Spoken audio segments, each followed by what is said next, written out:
Hello, everybody. I don't have anybody in the chat right now, so I'm going to just make some adjustments here. And that looks a lot better. Yeah, I decided to change where my camera is, so this way it's not like looking up at me. It's kind of more of a downwards angle looking at me and stuff. It's a lot better because when you're facing up towards me, it's just not a very flattering look.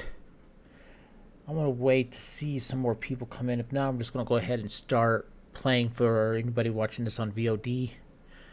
This is going to be Mission Critical Part 1. I originally played this game on Monday this week, but I didn't know Twitch puts VOD default as off, which I don't understand why, but it is. So that entire stream I did on Monday was gone. So I'm going to redo this, and it should go a little bit faster than first time since now some of the early puzzles I actually got a hang of. But let me give you a little bit of background of what Mission Critical is.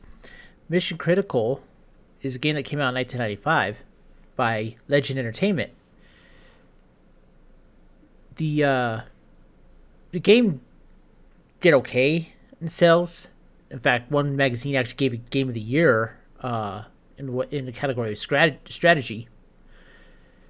But it was kind of a sleeper. Nothing really happened with it, and it kind of just fell on the wayside. A lot of people don't even know it exists. But those who did know it exists, it always holds something in their hearts about it. It's just there's something about it that just really grabs hold of you. There's a lot of things in there that makes you think.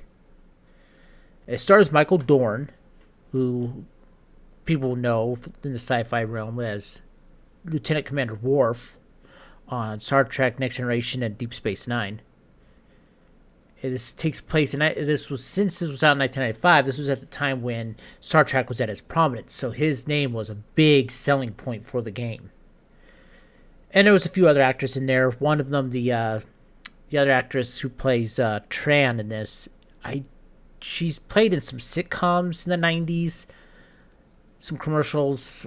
I haven't seen any sitcoms that she was in, but according to Wikipedia, she's had a pretty kind of a lukewarm career. She never really made anything really big.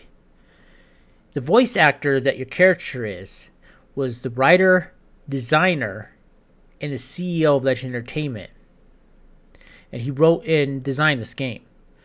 Nowadays, he is actually the vice president of Netflix, so he's actually done pretty good for himself. I remember picking up this game at Computer City.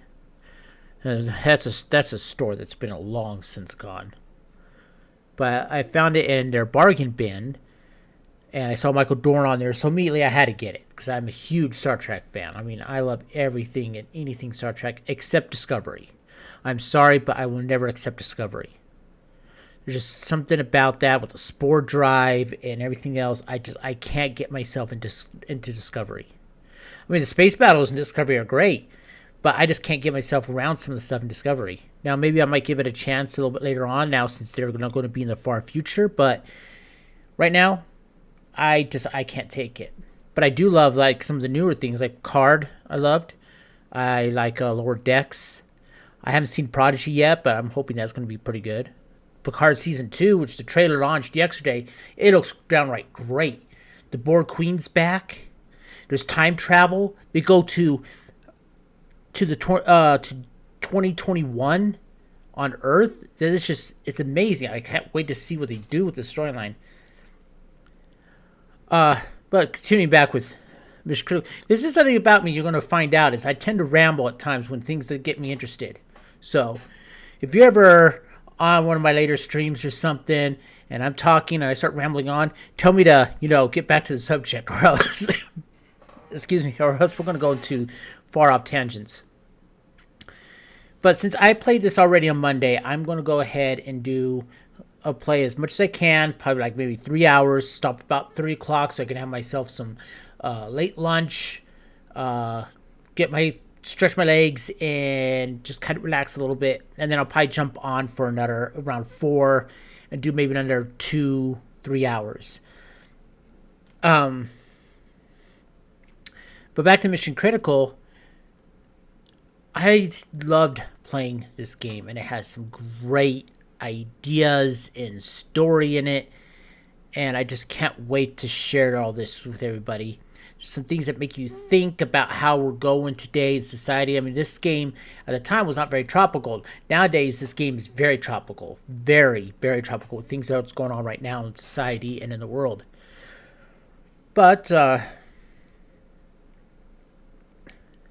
really wish that this game could have gotten a remade or something. But it's an FMV.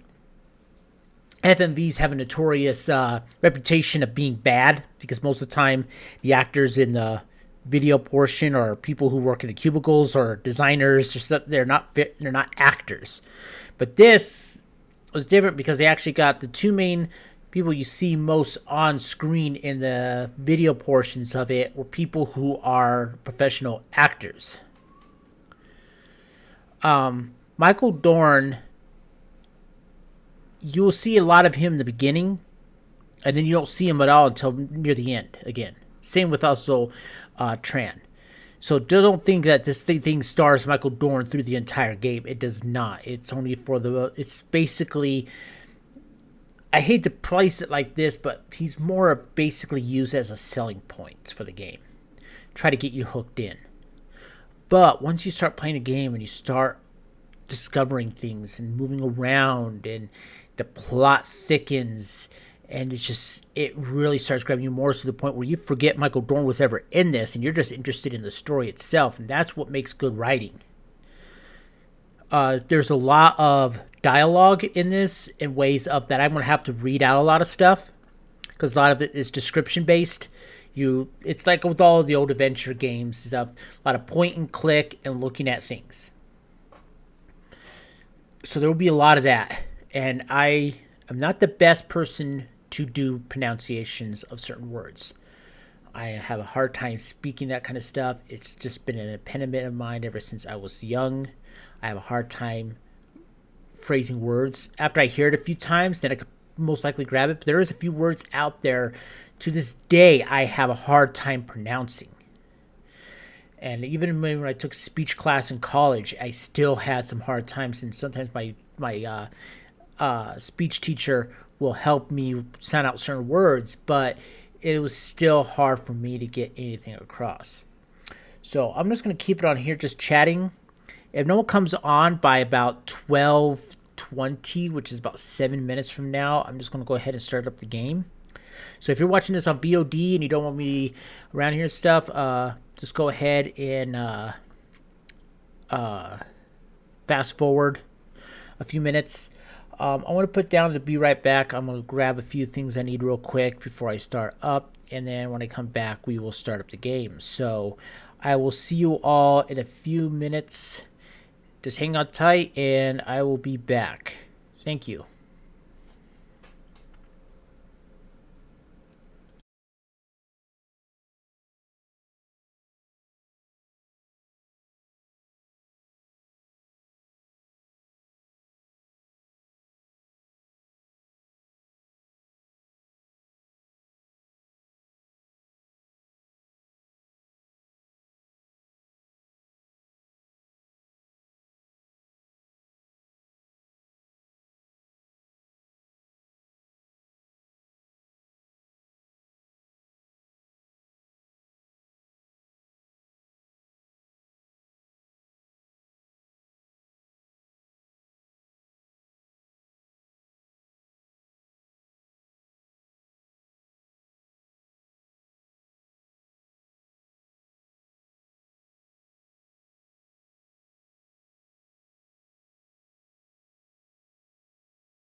Okay, I'm back.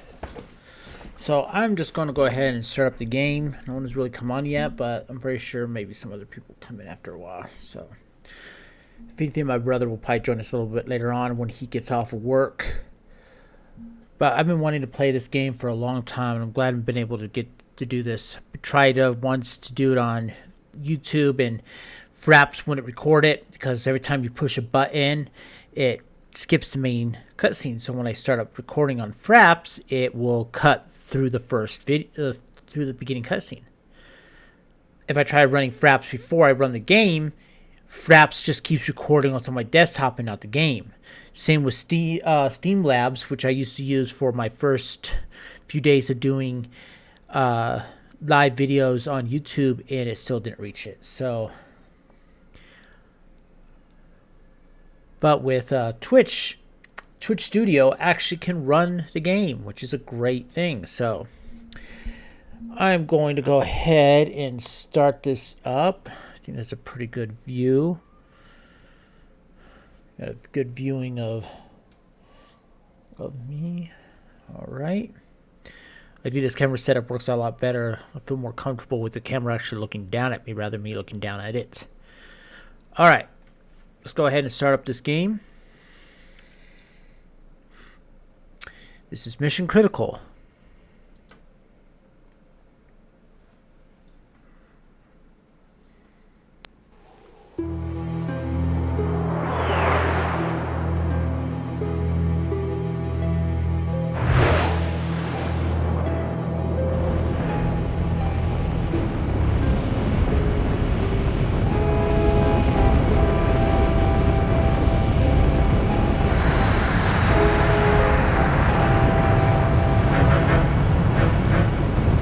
I love the music in this game. Lexington now entering low orbit. Altitude 400 kilometers. Initiating OMS burn to stabilize orbit. ADIs are calibrated for 320 kilometers. Roger that. Jericho is 5,000 meters behind Lexington. Looks like a textbook approach so far.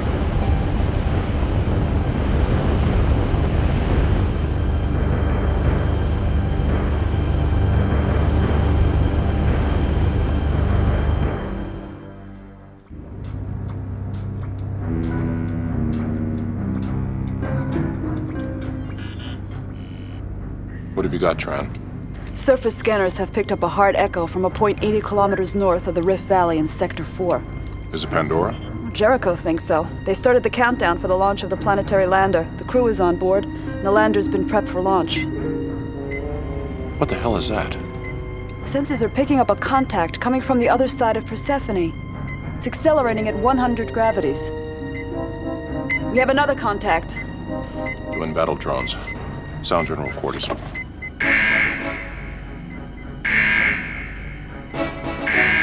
Make that 4 contacts. Probable identification, United Nations Autonomous Strike Craft, Galley class. The drones will be in range of the Lexington in 110 seconds. Communications. Give me the Jericho CO on audio. Tran, what do we have in the air? We have 9 drones out front in a standard screen. All are now changing course to intercept. We now have multiple contacts. 10, 11... No, make that 12 incoming drones. We need room. Take us out of orbit. Give me 1 G of acceleration on a vector 130 degrees, mark 30. Power up the railguns and pulse cannons. If any of the drones make it through our screen, begin ECM when they get within 10,000 meters. Yes, sir. Course 130 by 30, acceleration 1G. Captain McCain standing by, sir. Stephen, what's going on? Captain, we're under attack by UN battle drones. Abort the lander countdown and secure the ship. Close up within 1,000 meters of the Lexington. We'll cover you with our close-in combat system. All 9 fleet defense drones are accelerating for an intercept. Sir, telemetry is coming in from all drones. There's Mama. Looks like a Geneva-class heavy cruiser. First one's on the scene. Like hell. They've been waiting for us.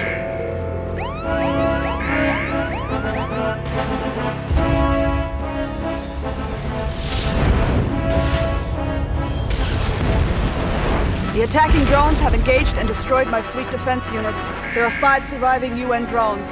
All are now decelerating and will be in range within 15, Captain McCain is 14, requesting instructions, 13, sir. 12, Order stand by. 11, All hands, hear this. 10, This is the bridge. 9, Stand 8, by for combat. 7, Nothing we can do. 6, 5, 4, Nothing. 3, 2, Here they come. 1. Incoming drones in R6.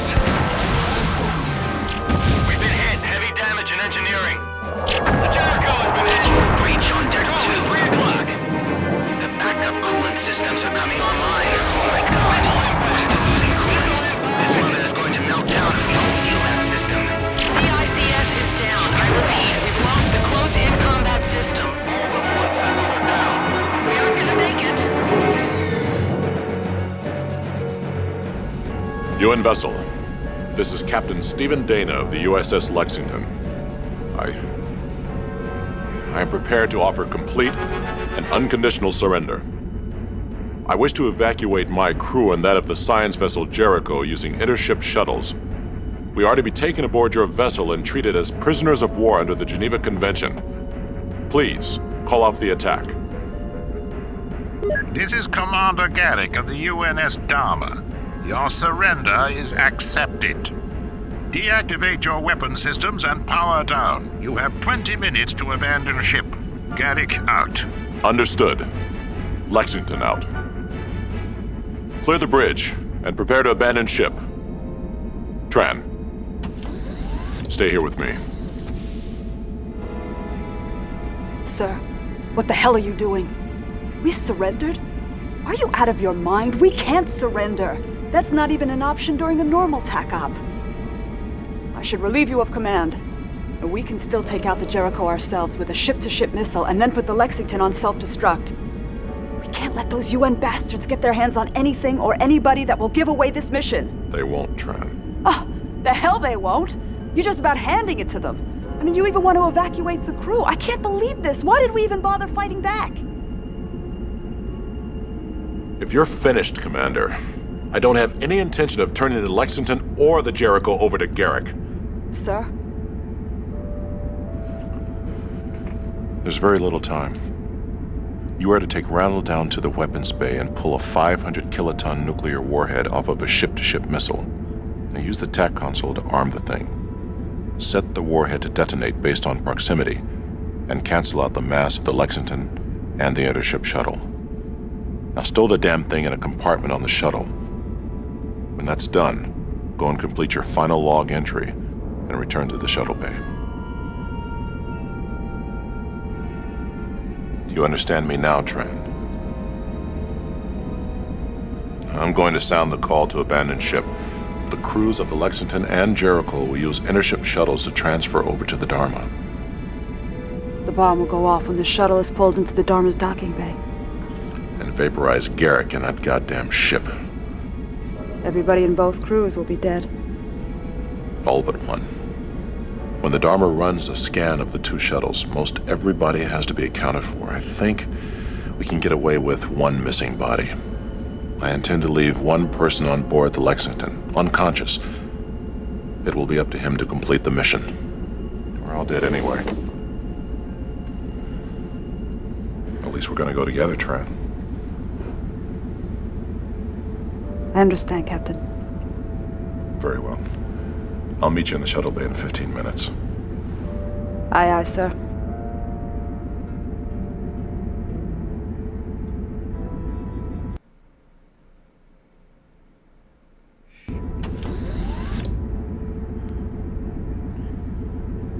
Tran has taken care of loading the thermonuclear warhead on the shuttle. I've given the order to abandon ship. The crewman I've selected is unconscious on deck 2. God willing, he'll be able to patch this ship together, transfer the planetary lander from the Jericho, and finish this mission. Abandoned ship. Abandoned ship. All hands report to the shuttle bay for evacuation. Computer. End Captain's log entry. Open AV Data Store Melissa 4.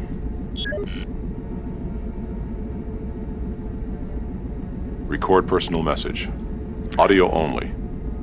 Encryption Delta. To be decoded only on access by Melissa Dana.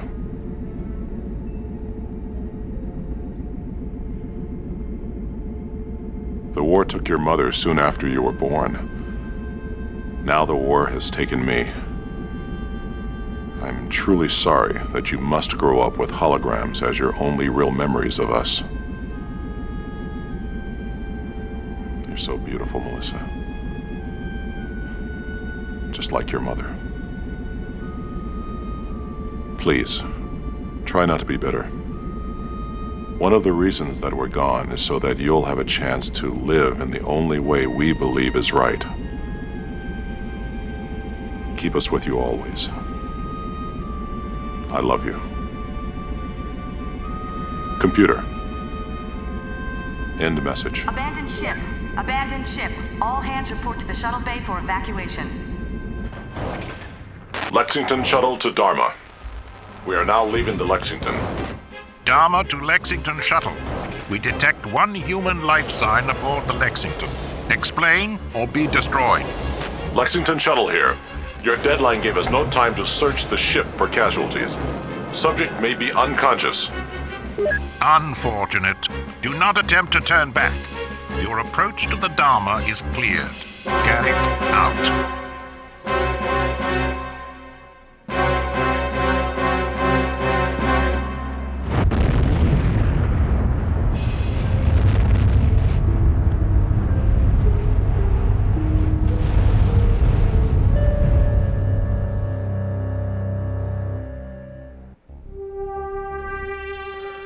Okay, once this opening credits are done, I'm going to have to exit out real quick and go back in. My screensaver tried to come on, and now my video's really condensed down into the corner of my screen.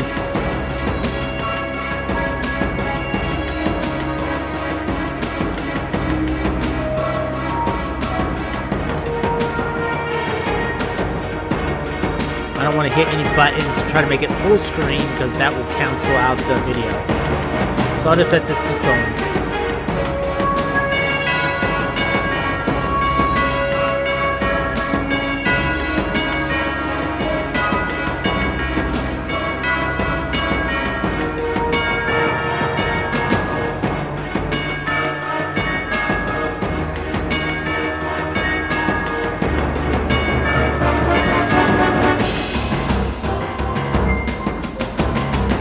Mike Verdu. That's the guy who's the main voice actor.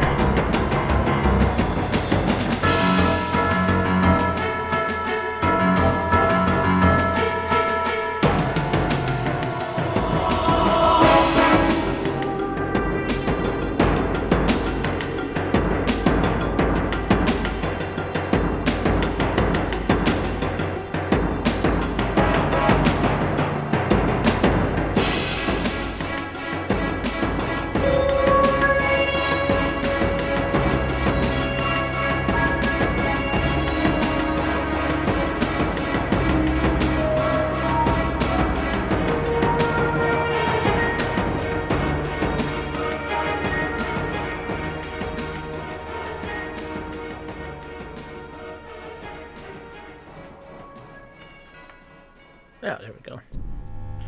No, this is from my previous game that I did on Monday, but I'm going to start from the beginning. A few things real quick about this is Earth is at war. A massive war on Earth. It's against the UN and the Alliance of Free States. The people of the Alliance of Free States, United States, Canada, Japan, Australia, and a few other nations around the globe, and all the lunar and colonies of colonies out there in space, all joined together against the UN, which consists of everyone else, mainly China, Russia, and most of the EU.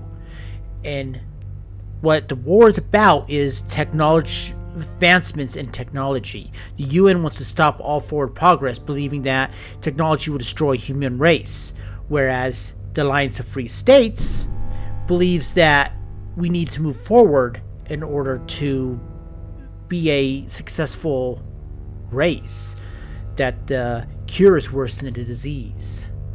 So that's what the premise of this is there is a video that you can find in the game and in a room that explains more about what's going on, but that's kind of the little gist of it, so you guys gotta know what's going on. Now I'm gonna start up the game, and I'll stop blabbering about this stuff, and we'll just get on with the game and continue on through, and we'll see what we can do, and let's see if we can finish this mission being by ourselves and nobody to back us up. You remember the captain coming up behind you as you were heading for the elevator to abandoned ship. You felt a sting from a hypo. The captain eased you down to the deck. He wished you luck, and then the world went dark. Emergency decompression alert. Pressure is dropping rapidly on deck 2. You regain consciousness. Alright, you are in the central corridor of deck 2 of the Uss Lexington habitat module. You can see we're just in this area here. There's a map. Can't see all of it because of my my video capture is up on the top here, but there's a conference room at the very tip there, and you can see several other rooms. So we're facing towards where the conference table and a stateroom all by itself is facing at. We do have a captain's note in our inventory, so let's take a look at it. This is a note from the captain, and let's go ahead and read it. It's up to you now. Tran has recorded a briefing of the ship's condition in your immediate objectives. The main computer's down, but you can access the briefing through the wardroom A and C. Also, you may need access to some of the crew staterooms on deck 2 and 3. Because staterooms are protected by the privacy laws, you will need Vsi Override Codes to get inside. You'll find a crew manifest for what I should think are the most important codes in my stateroom. My Vsi Override Code is A3X5. I really think this captain should just give you the codes for all the rooms, but then the game would be too easy. Good luck. SD. I think that's its initials. Okay, well, let's go ahead and go this way. There's a computer here, so let's go ahead and see if we can get any information. We'll look at this. This is a general purpose terminal that gives access to the ship's computer decompression systems. Alert. Pressure is dropping rapidly on deck 2. You'll be hearing that a lot, and I will try to take care of the problem quickly so we can stop with that, but there is a lot of parts in this game where there's some annoying repeating of certain words and stuff that is just like, come on, just give me one or two, but don't keep doing it. But then it wouldn't make it so realistic, because in real life they would be continuing to do. In fact, I think in real life they would actually say about decompression a lot more frantic and a lot more frequently. Alright, but luckily when you're talking to the computer and when video's running or anything like that, you don't hear the background voice will not cut into the dialogue in the game. Computer? The main computer is down. Voice access to deck 2 local systems only. Where is everybody? You are the only member of the crew currently on deck 2. Because contact has been lost with the main computer, there is no information about crew status on any other deck. What the hell is going on? Give me a status report. Contact with the main computer system was lost at 22:31:22. Autonomic ship functions have been delegated to local nodes. At 22:45:07, internal sensors detected an impact and subsequent decompression in Deck 2, Stateroom 2 Bravo. A warning was issued to all personnel to evacuate Deck 2. At 22:50:10, all of Deck 2 was placed under Damage Control Condition Zebra. What is Damage Control Condition Zebra? Condition Zebra is the most serious of the 4 damage containment and control procedures and is implemented only if the survival of the ship is in doubt. Condition Zebra applies to all airtight compartments that have been sealed off from the rest of the ship due to hull integrity failure. No hatches, doors, or valves leading to or from the affected compartments may be opened without the authorization of the commanding officer. What caused the impact? Unknown. The initial pressure loss was immediate and catastrophic, but was localized to one stateroom. The DCS knowledge base suggests that the damage may have been caused by a laser, particle beam, kinetic kill weapon, high-velocity micrometeorite, or a microfragment from a nearby explosion. What is the DCS knowledge base? All decks are equipped with a local expert system known as the Damage Control System Knowledge Base, or DCS Knowledge Base. Why impose condition Zebra for a loss of pressure in just one stateroom? The initial pressure loss was contained in Stateroom 2 Bravo. Unfortunately, the door leading to Stateroom 2 Bravo was not designed as an airtight fitting, and cannot withstand the pressure differential between the normal atmospheric pressure in the corridor outside and the vacuum inside the stateroom.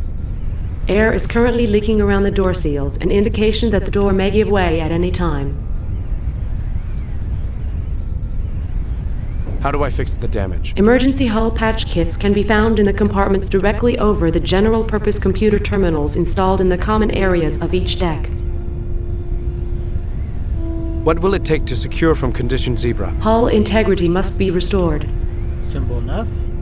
What is the status of life support for this deck? Atmosphere replenishment for Deck 2 has been terminated in compliance with condition Zebra procedures. So, we're losing atmosphere and stuff, so let's not replenish it. So I'm going to basically suffocate if I don't take care of this. Die by vacuum or die by suffocation. I need access to the other decks. Authorization from the commanding officer is required to enter or leave any compartments under condition Zebra. I guess that makes sense. You don't want to keep replenishing the atmosphere if you lose pressure, because then all your replenishment, all your stored oxygen in the ship will eventually get used on this one deck as it continues to be sucked out.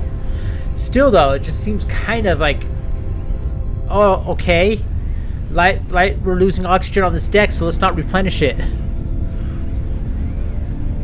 What if I'm the last one on the ship? Would that make me commanding officer? That is correct. I need access to the other decks. Authorization from the commanding officer And is of course, the required computer to does enter not or leave recognize- any compartments under condition Zebra. The computer doesn't recognize me as the commanding officer because no one's here to tell him. But I'm going to skip through this dialogue because you have to do this again. What if I'm the... That is correct.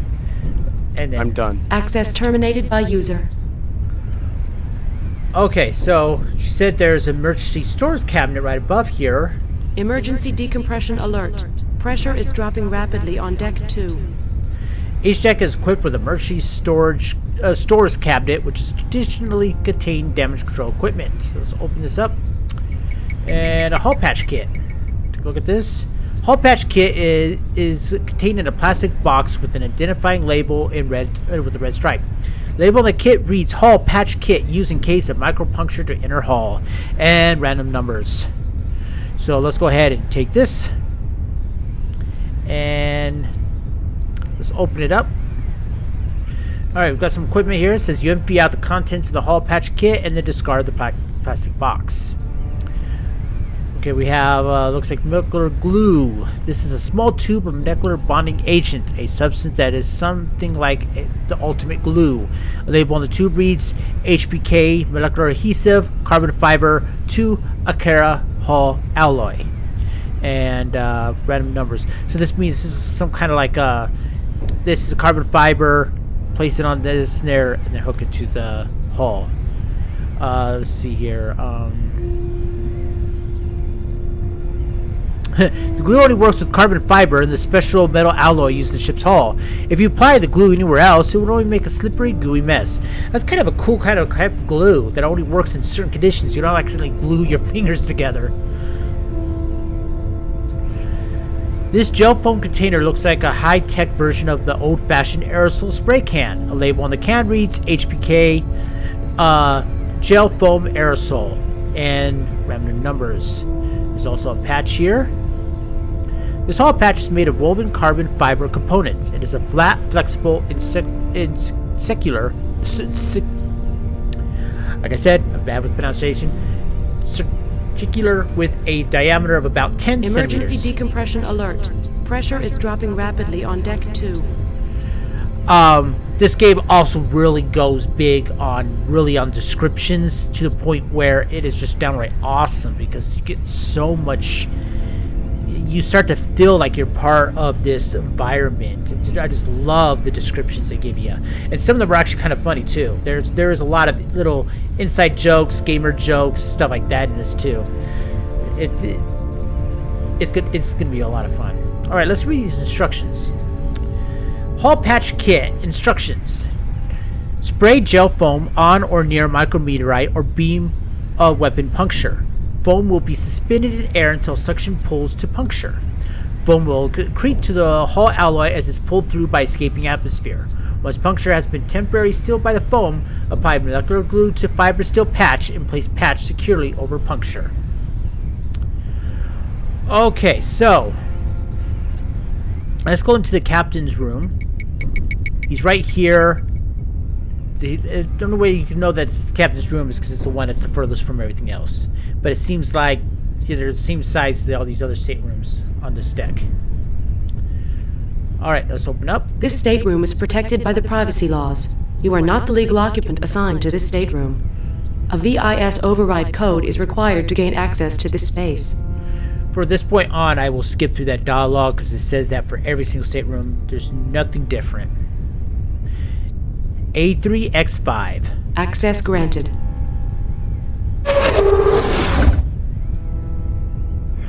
Alright, the captain's stateroom is similar to the other officer quarters on Deck 2 and Deck 3.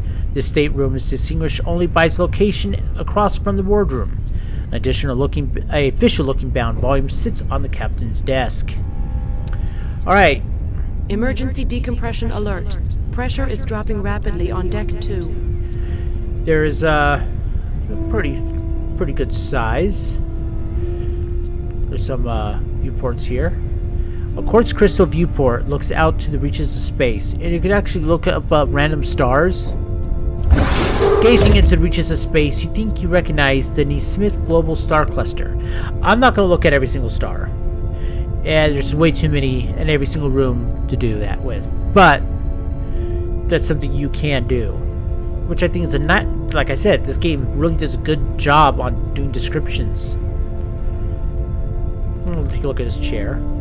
Chair for visitors is wedged into a corner near one of the viewports. Let's sit on it. You sit down on the chair and stare out into space.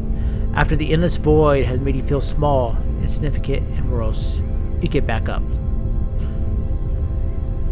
This is a standard fold-down bed. It appears to be as uncomfortable as the one in your quarters.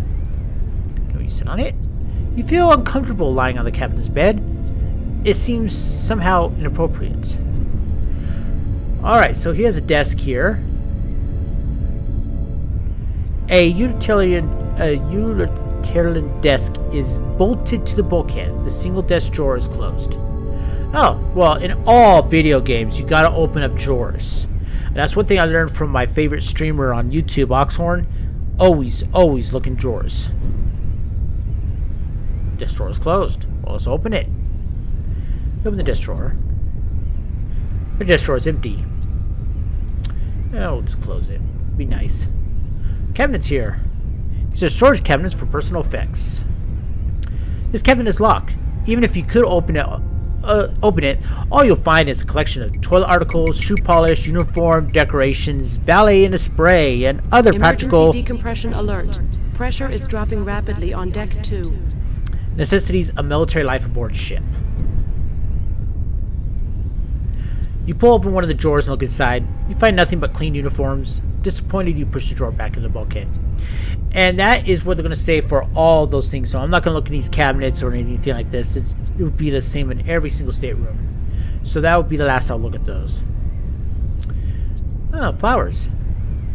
Starflowers were engineered in a lab on Earth in the late 2070s and issued to starship crews by the reluctant U.S. Navy for psychological reasons.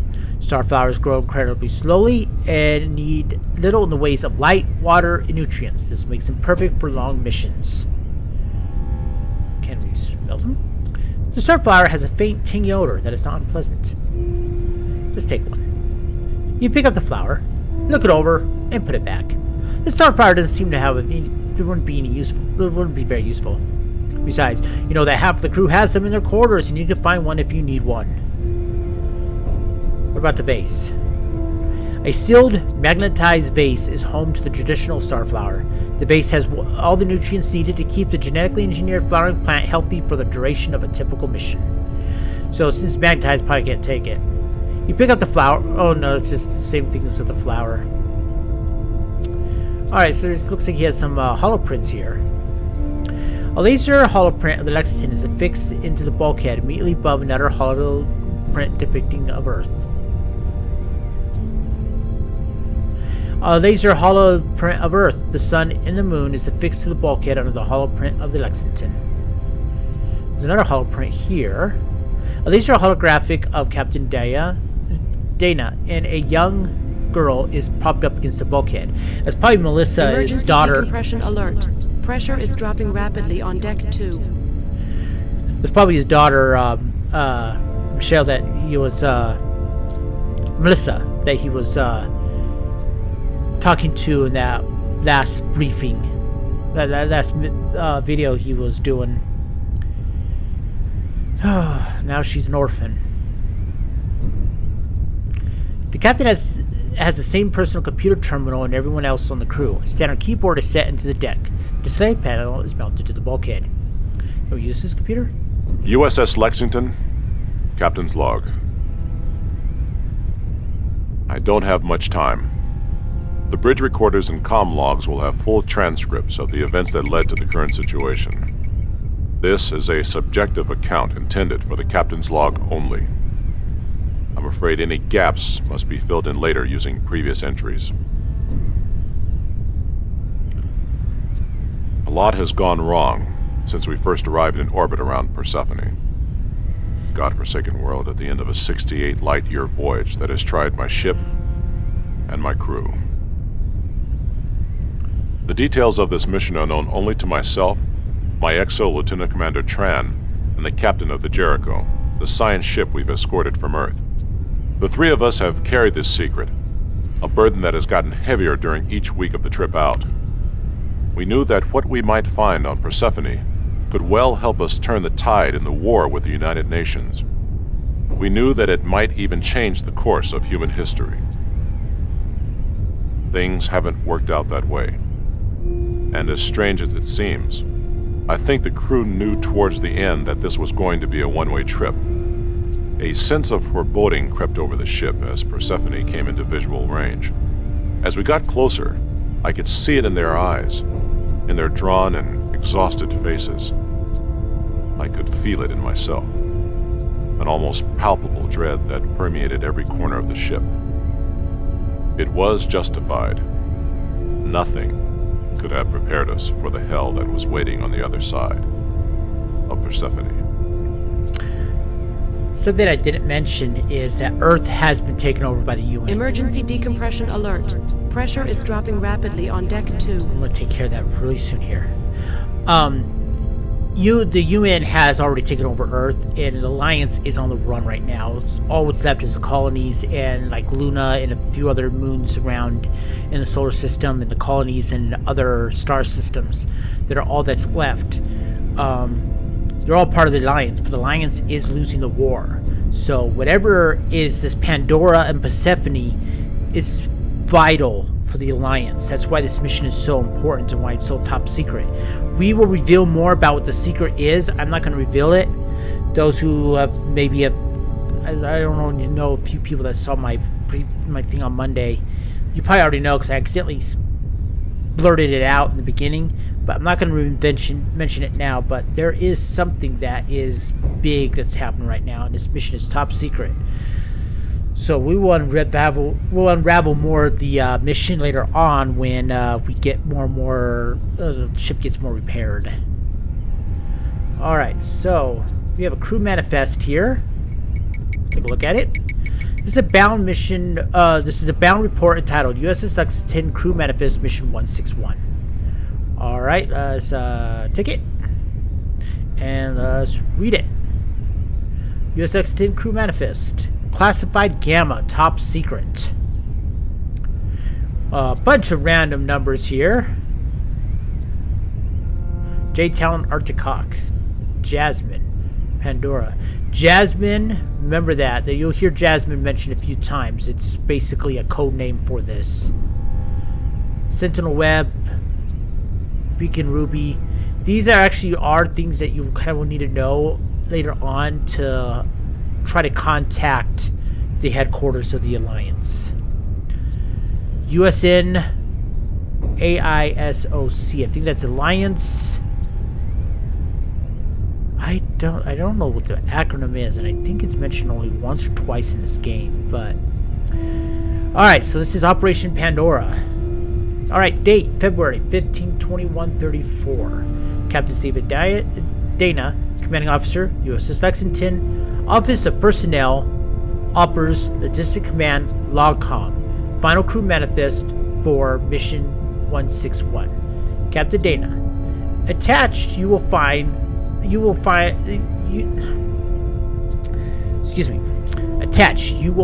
the final crew manifest for Mission 161, Code Pandora, departure date 22 February 2134. 3 new personnel assignments were needed to replace members of the crew that were rotated from TACOPS. 2 of the 3 billets have been filled. Your new operation officer is Lieutenant James Poole. Lieutenant Poole was most recently served in ComNav Space Com Intel as a special executive assistant to Admiral Parker. Lieutenant Poole also participated in the planning of Operation Pandora. Your new optoelectric tech is Petty Officer 2nd Class Mark Aguilar, most recently assigned as Senior Optoelectric Tech of the heavy cruiser USS Coral Sea. The 3rd billet has not yet been filled. Your special request for Oppers Logcom for assignment of a spy officer has been duly noted and is being processed. If the subject officer can be made available prior to the scheduled departure date, he will be assigned to your crew. That is your character. They don't give a name because you can make any name you want. I am going to name this guy Battlewolf. He is Battlewolf. That's his name. And you cannot argue that. His name is Battlewolf, if you want a last name. Or you can just separate Battlewolf. His name is Battle. My name is Wolf. Battlewolf. Okay. So that's kind of a little clever way of saying that, yeah, so you are actually a supply officer on the ship. That doesn't seem very big or something very important, but that's what you are. Alright, Commanding Officer is Stephen Dana. Executive Weapons Officer, Lieutenant Commander Jennifer Tran. We saw her. Medical Officer, Lieutenant Michael Dull. Science Officer, Lieutenant Taewong Narang. Operations Officer, Lieutenant James Poole. He was the guy that said that telemetry was coming in from the drones.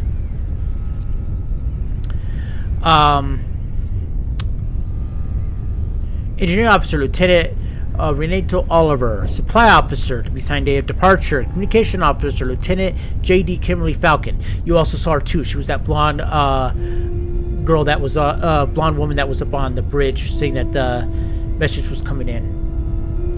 You also see another video of her a little bit later on. Navigation Officer, Lieutenant J.D. Paul Mandon. Okay, let's see here. Now, I'm not going to label all these people because I'm also really bad at pronouncing words, and most of these you will not even hear anymore throughout the game. But it's kind of a way of showing how much thought they put into the game. There's this CDS Tech, that's the close defense system. Cyber Systems Operator, Nuclear Tech, FTL Systems Tech, Ordnance Tech, DCS Tech, EI Systems Tech, STASI Tech, Life Support Tech, Home Maintenance Tech, Optoelectric Tech, Heavy Machinery Tech, Storekeeper, Serviceman, and Apprentices and Watchstanders. So a lot of warrant officers and petty officers. And something I've always wondered what a warrant officer is, and in my short time that I was in the National Guard, I found out what a warrant officer is a specialist. Think of a doctor. A colonel is a doctor. A warrant officer is a dermatologist, a neurologist, a surgeon,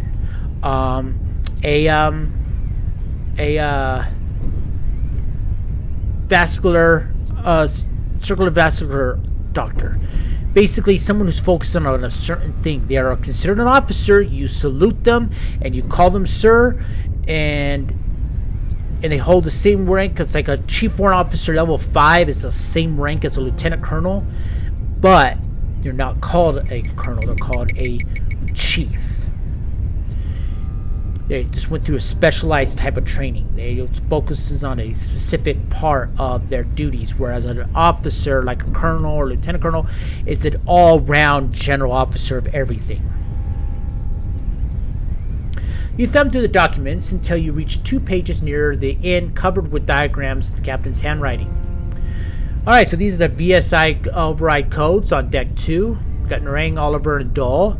Tran, here to give me the names. There's my quarters, and there's Pol. Here's on Deck 3, Manan, Falcon, Maria, McCord, Quan, and Melroni. Yeah, Melroni. And we got things for Quan, Maria, and Falcon.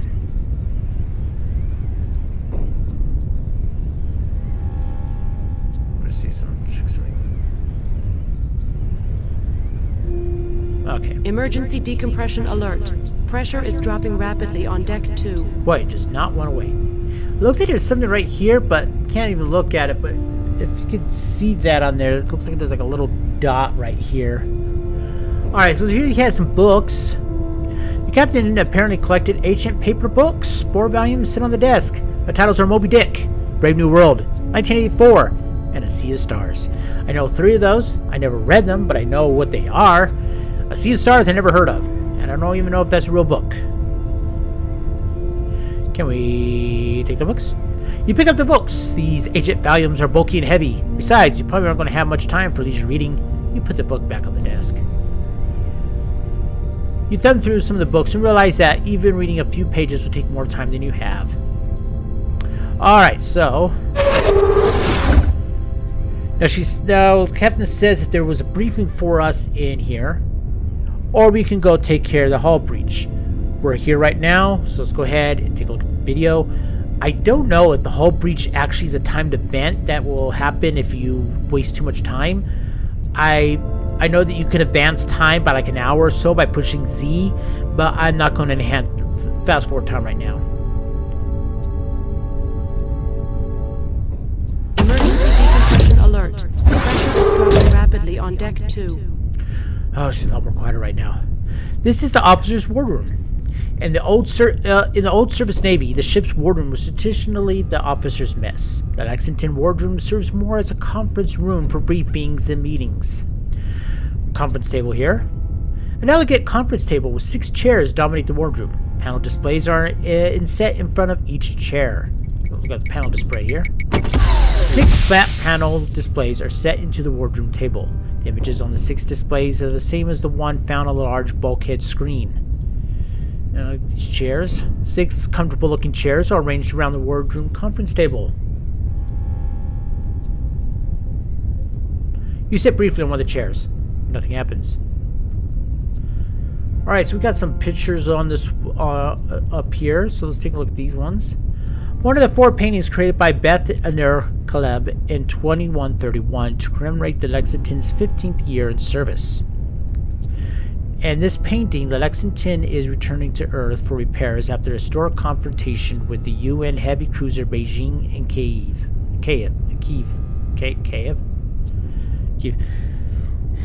My pronunciation is terrible. One of the 4 paintings created by Beth in 2131. In this painting, the Lexington is shown blasting into action at 4 gravities during the battle for Delta Prometheus 5 in 2121. Sorry about that. Let me silence my phone. Second time somebody tried to call while I'm doing this. Alright, I set it on the vibrate so we won't have to worry about dealing with any more interruptions. Alright. There's another painting here. One of the 4 paintings created by Beth. Emergency decompression alert. Pressure is dropping rapidly on Deck 2. In this painting, the Lexington's first captain, Barbara Cochran, has left the ship in an AVA maneuvering suit in order to conduct a traditional external inspection for the Lexington hull. I don't know if Cochran was created into this last name as an homage to Star Trek for Zephyr Cochrane, who invented the warp drive in it.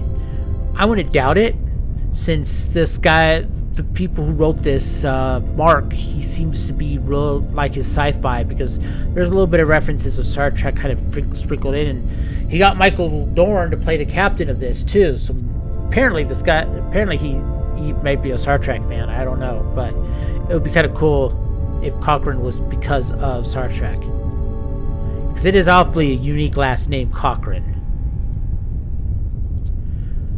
Alright, another one of the paintings by Beth. This painting depicts the Lexington hanging in space near Earth's sun after completing her first combat mission to L52, L52. Alright, let's go forward a little bit here so we can take a look at this model here. There's a great plaque up here. Large gray plaque set into the bulkhead. It reads as followed: USS Lexington, AISOC, commissioned December 28, 2114. Alright, let's take a look at this. A scale model of the USS Lexington is on display. The model is exquisitely detailed. Can we take it? We gotta open the display case first. Well, let's take a look at the display case. A transparent display case surrounds the scale model of the Lexington. We'll touch it. You run your fingers over the surface of the case and then wrap it with your knuckles. The material is smooth and cool, perhaps a crystal of some kind, or one of the new transparent ceramics. Can we open it? You attempt to Emergency decompression alert. Pressure is dropping rapidly on deck 2. Quit interrupting me, computer. You attempt to open the case by pushing on the transparent material. It doesn't yield a millimeter. There doesn't appear to be any way to open the case with your bare hands.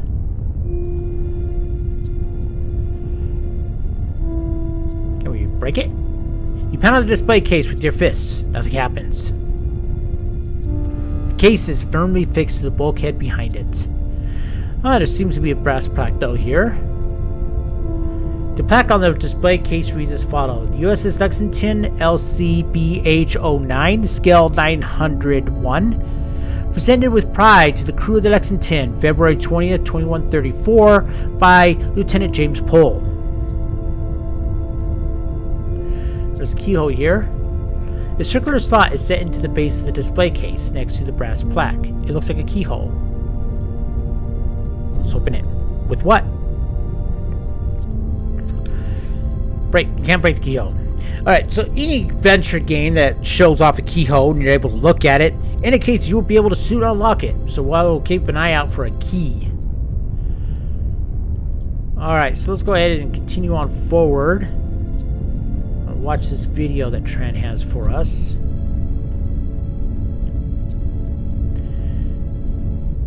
Rectangular clusters of controls on the bulkhead sits on either side of the screen itself. Try using the controls on either side of the screen. Okay, so we have to use these. I'm sure you're wondering what's going on. I'll explain. You are probably aware that the Lexington was attacked by a UN ship. We were outgunned and on the verge of being destroyed when Captain Dana notified the UN captain of our desire to surrender. Garrick agreed to take the crew of the Lexington and Jericho aboard before destroying both ships. As I record this message, Garrick is waiting for us to transfer over to his ship on the Lexington shuttle. You are the only one left behind. If we're lucky, the UN bastard will ignore one crewman left on board the Lexington. We intend to detonate a thermonuclear device after our shuttle has been taken aboard the UN vessel. This will completely destroy their ship. It will also kill everyone on board both shuttles. This should leave you free to complete our mission. There is nothing more important than this mission, including the lives of the crew. We died so that you can finish what we started. Our ship was badly hurt during the UN attack. The first thing you must do is deal with the worst of the battle damage. There are problems which directly threaten the near-term survival of the ship. Now, first of all, the primary power reactor is headed for a meltdown because the coolant system has failed. The molten core will eat through the containment vessel of the reactor and set off the fuel for the fusion engines. The resulting explosion will completely destroy the Lexington and the nearby Jericho. You need to get to engineering and stop the runaway chain reaction. The meltdown is the top priority. When you deal with that problem, then you must get the central computer back in operation.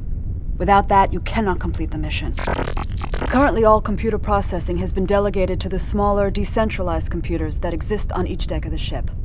They do not communicate with each other except on a very primitive level, enough to keep what you might think of as subconscious ship functions going. There is no overall guiding intelligence in these autonomous systems. The ship's central computer is made up of Turing cores and is home to the complex software that gives the ship's computer its smarts. The higher functions of the ship's brain reside in the central computer cores. These cores are currently inoperative. The primary cores were destroyed, and the secondary cores failed to activate the way they were supposed to. You must get the central computer back online. I've recorded one more message. You'll hear from me again when you get the central computer back in operation. I have key-coded the message so that the higher functions of the main computer will pick it up and display it for you as soon as the central cores are once again operational. Good luck, and be careful. Tran out. As soon as the message ends, the ANC spits out a plastic card. Emergency decompression alert. Pressure is dropping rapidly on deck 2. Tran must have programmed the unit to regurgitate the card as soon as the briefing ended. It's getting awfully hot in this room, so I'm going to throw on my air conditioning. I'll be right back.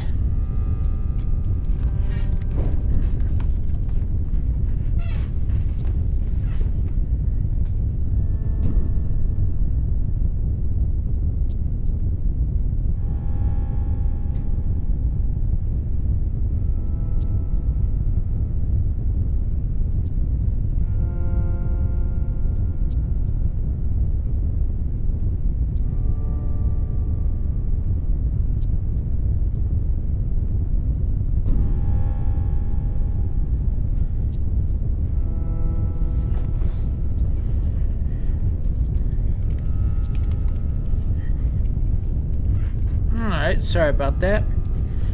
I just wanted to sit here in this chair sweating the whole time while I'm doing this game.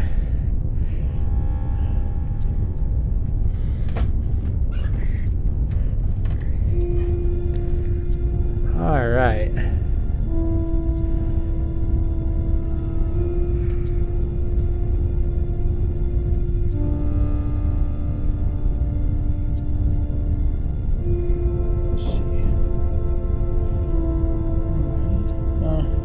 That was it. Didn't even leave a message, so probably asking about my car warranty expiring soon, even though I haven't had a warranty on my car since I bought it 4 years ago.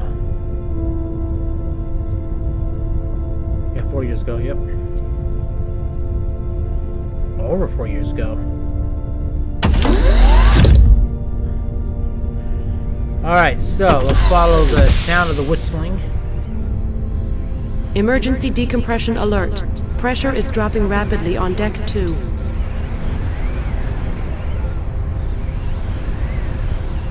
Alright, we got 2 doors here, but we'll go into them after we deal with this main problem and get the computer to stop yelling at us. And yeah, the whistling is getting louder. Oh shoot. There seems to be a breeze here. Sorry about that. There seems to be a breeze here. You also hear a high, keen whistling coming from the vicinity of one of the doors. This door seems ever so slightly concave.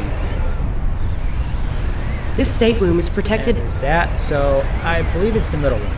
Access granted. Yep. And prepare for a lot of noise. I believe you'll be able to hear me on the microphone, but get ready.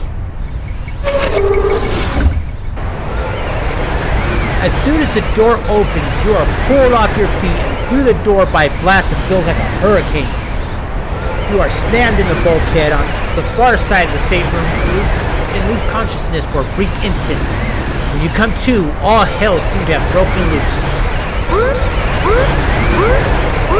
The first thing you notice is a freezing cold cyclone in the cloud of swirling debris. Next thing that registers in the unearthly keening howl generated by the passage of air through the hull puncture on the far bulkhead. You can see right there. So let's first spray the foam near it. The container produces a fluffy cloud of foam that hangs in the air for a brief moment before being sucked towards the puncture. As the foam is pulled through the hole, it sticks to the surrounding metal. Soon, the shriek of escaping air becomes a whimper, and then it stops completely.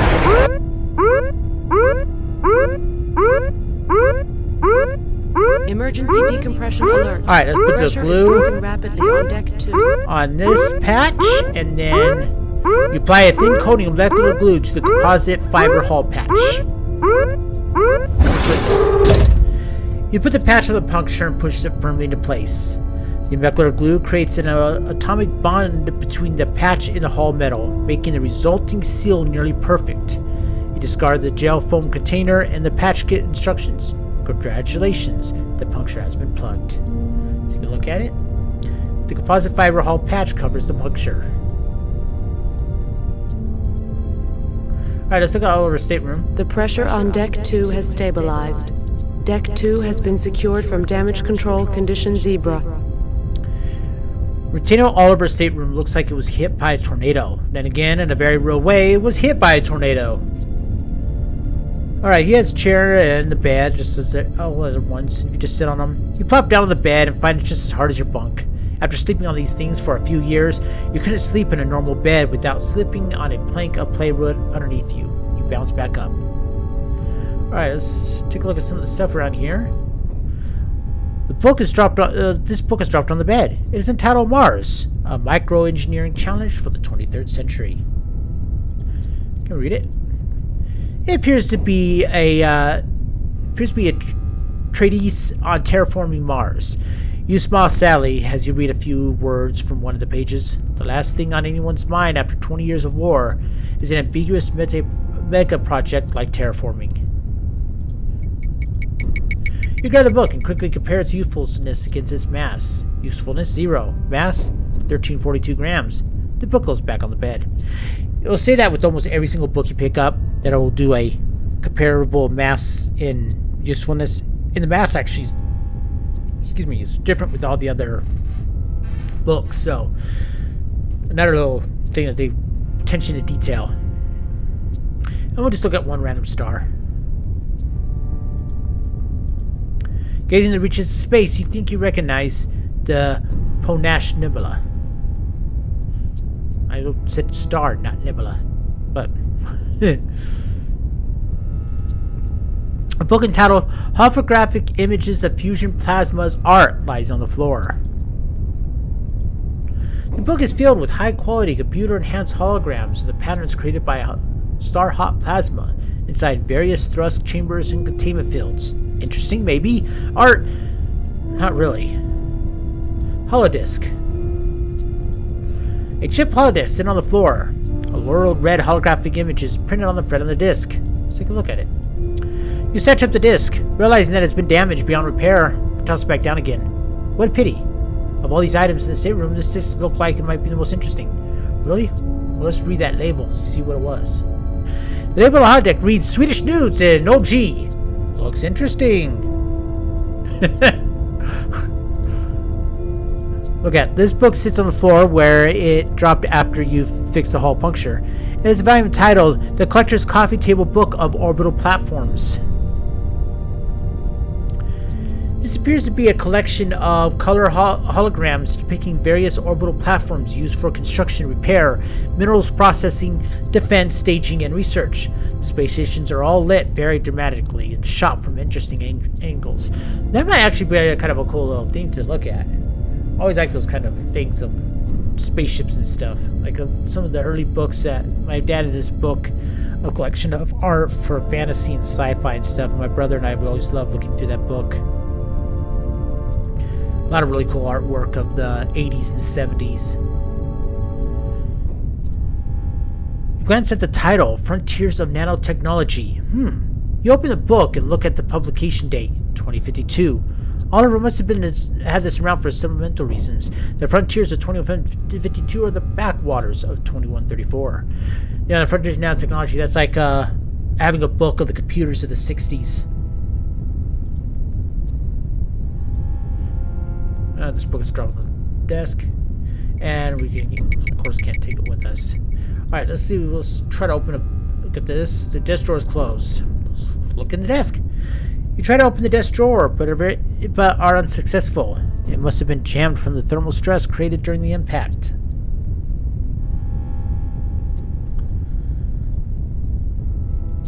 This is a general purpose terminal. It provides access to the ship's computer systems. I think it's all the same things, but you sit down and face the display and keyboard on the desk. Computer? The main computer is down. Voice access to Deck 2 local systems only. Any change in status? Any change in status? The pressure on Deck 2 has stabilized.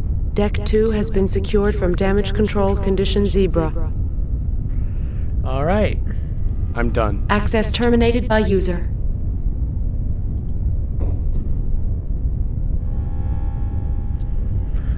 Okay, well, that's all we can do in this room.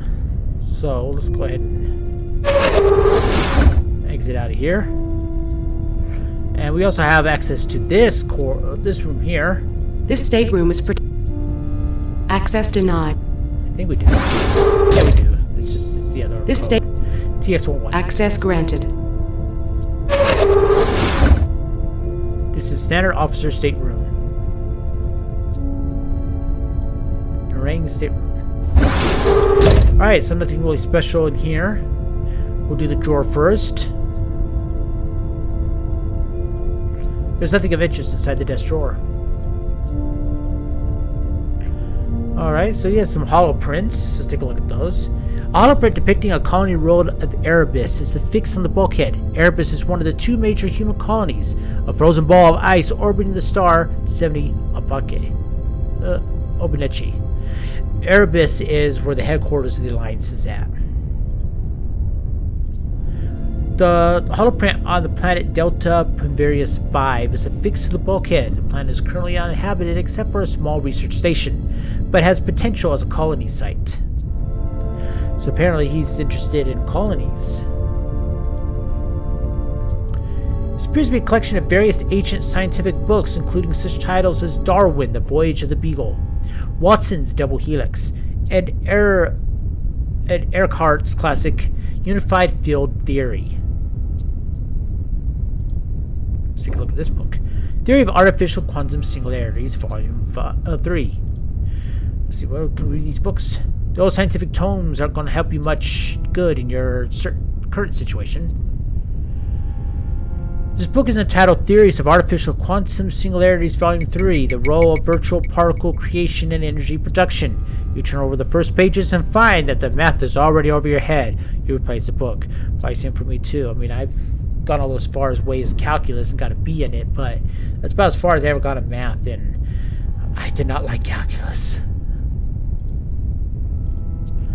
A molecular model of a metallic crystalline Akira alloy sits on Taewon Narang's desk. Narang studied quantum chemistry as a hobby, and he was also fascinated with the seemingly impossible composition of the famous Hull alloy. Can we take it with us?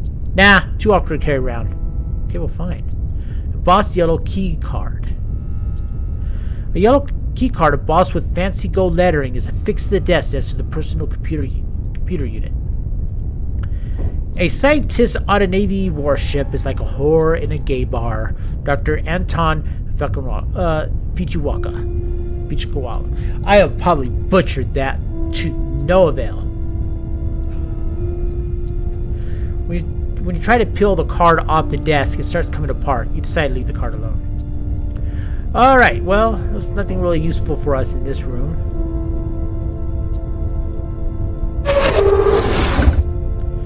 Alright, since there's only 2 more rooms to go here, we might as well go ahead and look at them before we head down to engineering. We have our quarters.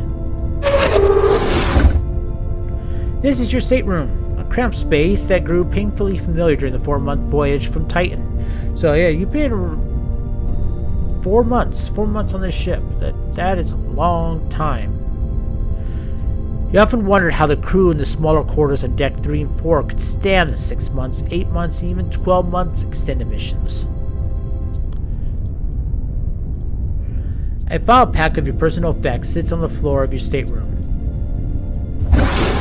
You know of nothing in the file pack that would be terribly useful in the moment. The contents consist mainly of holodisks to pass the time, souvenirs for your first tour of the Navy, and assorted non-perishable food items lacking from the limited menu of the mess hall ACD. Probably something like beef jerky or frozen fruit, dried fruit or something. That's what I probably carry with me.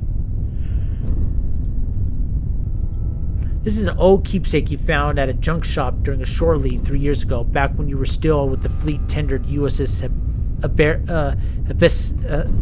Hesperus. The framed image is a pre-holographic emulsion-type photograph of one of the Jupiter moons. So, it's not a holoprint, it's just a normal photograph. This is an old planetary-style paperwork. It relies on gravitational pull to hold down papers. I got a feeling your guy is kind of a Luddite, almost in a way. I don't want to say too much of a Luddite, but tends to like old things. Old paperweights, old photographs. You heft the paperweight in one hand. As you do this, violent thoughts race through your mind. They disturb you so much that you toss it back onto the desk. Let's open up our drawer and take a look inside. You know what is in your desk drawer, and none of it is very interesting. Well, maybe for the player, we might want to know. These are books that you bought aboard the Lexington. You already know these books well. Besides, this is not exactly the best time to be rereading your old classics. You grab one of your favorite books, but then grab another, deciding that you like the other one just a little bit better. Then another catches your eye. Finally, in defeat, you realize you just cannot decide which to take with you, so you have to leave them all here. Oh. Okay. This is interesting. It's the only one of the desk facing away from the computer in every other stateroom.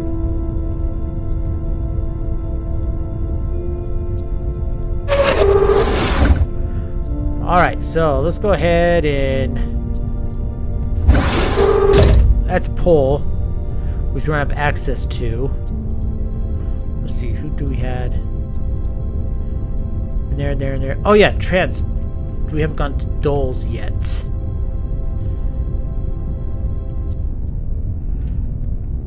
There's the medical officer. This stateroom is protected. Access granted. Well, this is interesting. Looks like he has something special here. This is Lieutenant Michael Dole's stateroom. Alright, let's see. Look at this. A heavy safe made of Akira alloy is secured to the bulkhead. You wonder briefly about the locking mechanism, but a binocular eyepiece is on one side of the safe door is a dead giveaway. The safe is equipped with a retinal scanner. Can we open it? The safe is locked tight. Let's break it. Akira alloy is used for starship hulls and hover tank armor. Nothing short of high-energy particle beams will get you into that safe unless you can satisfy the retinal scanner. Can we pull it? You pull on the door as hard as you can. Nothing happens. Alright, let's get the eyepiece. This binocular eyepiece of retinal scanners built into the safe. You look in the eyepiece, you see two little green crosshair patterns that immediately begin moving from side to side. The retinal scanner hums and chatters to itself, but your retinal pattern is not key-coded in the scanner's memory. Nothing else happens. It would be relatively easy to render the retinal scanner operative. Unfortunately, this action will leave you without any chance of opening the safe at all. So I don't think we will be doing that. Let's open up the desk drawer and look inside. You find nothing interesting in the desk drawer. Collection of books here. A disorganized pile of books sits on the medical officer's desk.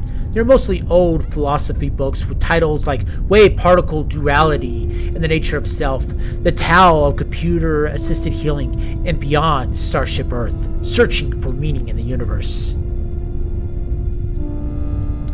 Can we reading them? You pull impatiently through a couple of volumes. There's nothing interesting to be found. And of course that mass usefulness thing. Looks like there's nothing else on the desk we can look at. It's just a normal computer. Let's take a look at a random star. Gazing at the reaches of space, you think you recognize the Flippo supercluster. Defliplo. I've never really seen double P's before. Well, maybe I have. Alright, well. Let's go see what's in these two rooms right here that are fixed on both sides. So check this one. This is the secure storage area where crucial operative electric and mechanical spares are kept in reserve. This label on the container reads the following: TTR-181 spares, random numbers, Hexaperna Industries, Liverpool, United Kingdom, caution, radioactive. You can look at all of these things, and none of them really gives any really detailed descriptions except for maybe a random industry and a place where it's built at. I'm not going to look at all these. Later on, this room will become more important, but for right now, it's not. Triple light in the overhead provides illumination. Alright, so let's go ahead and check the other room. Now, this looks more interesting. This is the Lexington state-of-the-art communications center, the 22nd century equivalent to the Radio Shack on the old surface vessels. This room has just about everything needed for interspace and ship-to-ground communications, including tachyon beam uplinks, lasers, and microwave transceivers. These status panels show an updated log of message traffic sent and received from both comm center stations. The source and destination of all intership and interstellar communications are listed. The most recent listings include routine intership communications between Lexington and Jericho, downloads of bulletins and lower priority traffic from the TRB-010 Tachyon Relay Beacon, and a series of long exchanges with Alliance base on Erebus routed through the TRB beacon orbiting the star 70 Apicare. A large screen in the console underneath provides access to the faster-than-light Tachyon Communication Systems, or TAC. The TCS is the most advanced long-range communication system in history. Can we use it? You try bringing up the TCS control interface, and it prompts you for a password. When you don't enter one, it times out and displays a looping message that is currently being sent out on Tachyon carrier waves. All Alliance ships, this is the USS Lexington. Hull ID, Lima Charlie Bravo Hotel 09er. Mayday, Mayday. We are under attack by a UN Geneva-class heavy cruiser. Our defensive screen has been penetrated. Our mission has been compromised. The ship has sustained serious damage. The electronics in the external communications array were shorted out by an enemy strike while we were moving the dish to acquire new transmission coordinates. Our dish is now locked in a useless position. If you receive this message, please retransmit to the Alliance base on Erebus as soon as possible. Stand by for a coded telemetry burst with mission data under paradox encryption. Alright, so look at these terminals. This is a general purpose terminal that gives access to ship's computer systems. And there's control systems here. These are the touchscreens, consoles, and other controls for operating the laser, maser, and microwave communication systems. So we can't... Oh, can we use these controls? No, just there. So, we can't do anything else right here, right now.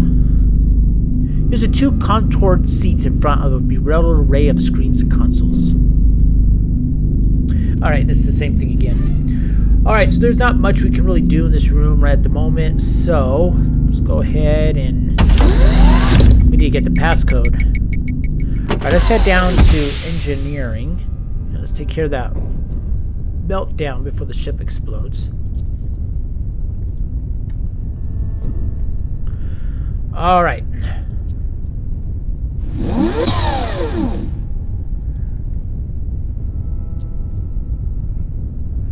I think that this plastic card is used for this. So let's go ahead and place it in a slot. Access granted. The card vanishes in a slot. A voice says access granted. All right. Let's go down to engineering.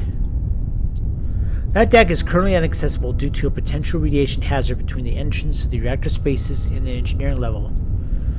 All right, let's go down to reactor spaces then.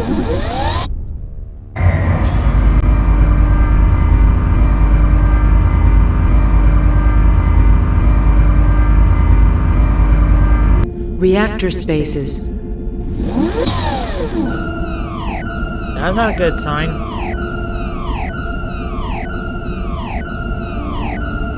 This is the entrance to the honeycomb of access tunnels, crawlways, maintenance areas, and workspaces surrounding the innards of the Lexington liquid-cooled reactor. Warning. A coolant leak in the power reactor has contaminated the reactor spaces.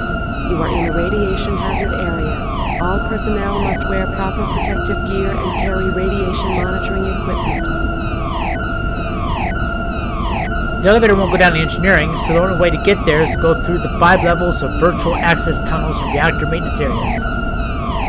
This is one of the reactor maintenance areas. Portals to the deck lead to access tunnels that thread throughout the cramped coolant pipes, pumps, sensors, and control nodes.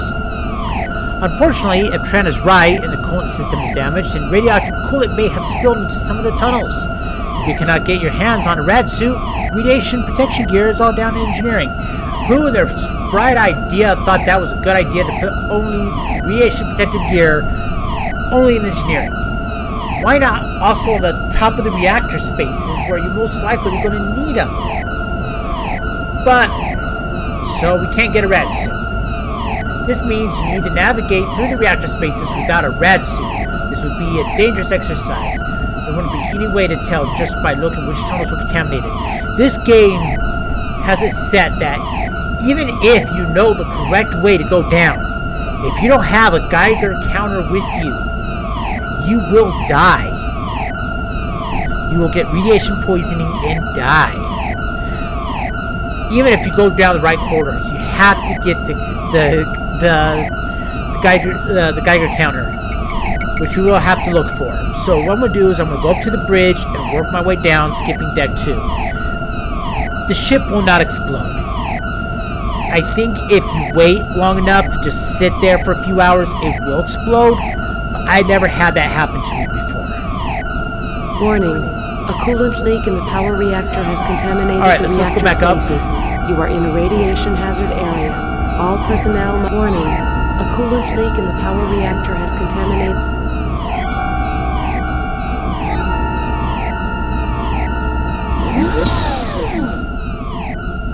Alright, so let's go ahead and head to the bridge. See if we can find stuff.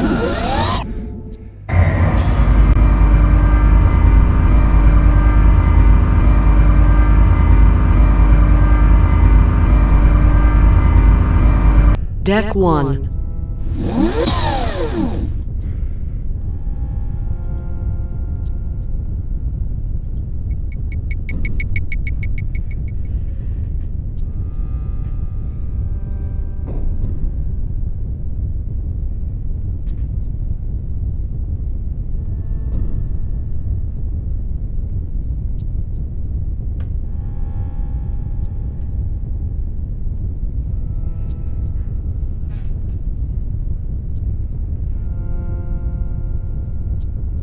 Okay, let's go ahead and head into the bridge area here.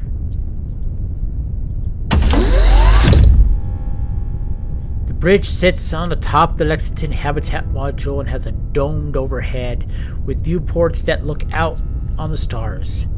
The view outside is breathtaking. The bridge itself is striking in appearance, a circular room with the CO's chair in the center, surrounded by an array of consoles and screens.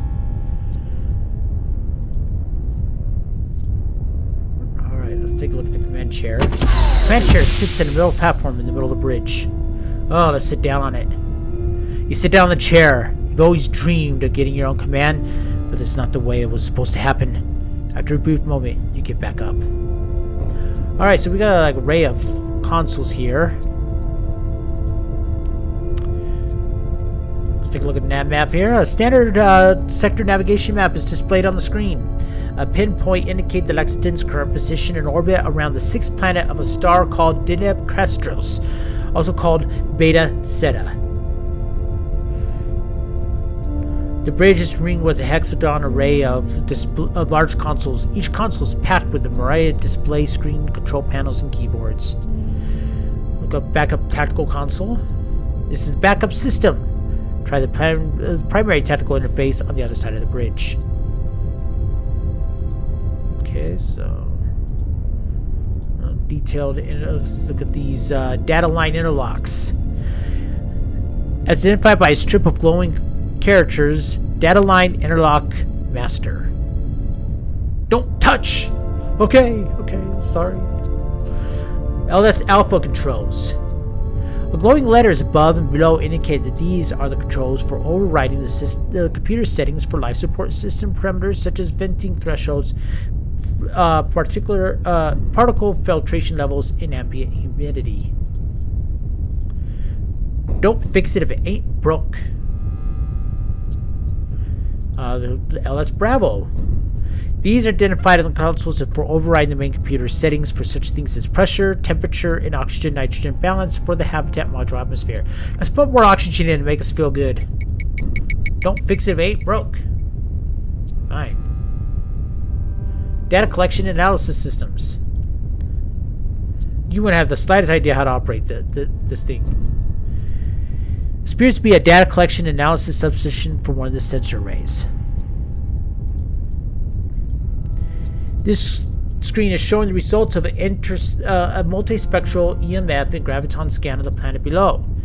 Faint green crosshairs are centered on a bright pinpoint of light on the image of the planet. Text near the blinking pinpoint says, Persephone, MSCRC results, 2229, 220634, beam return intensity sector 5, sector 4.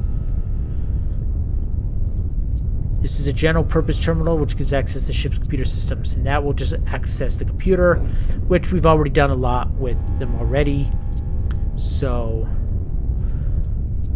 let's go over here.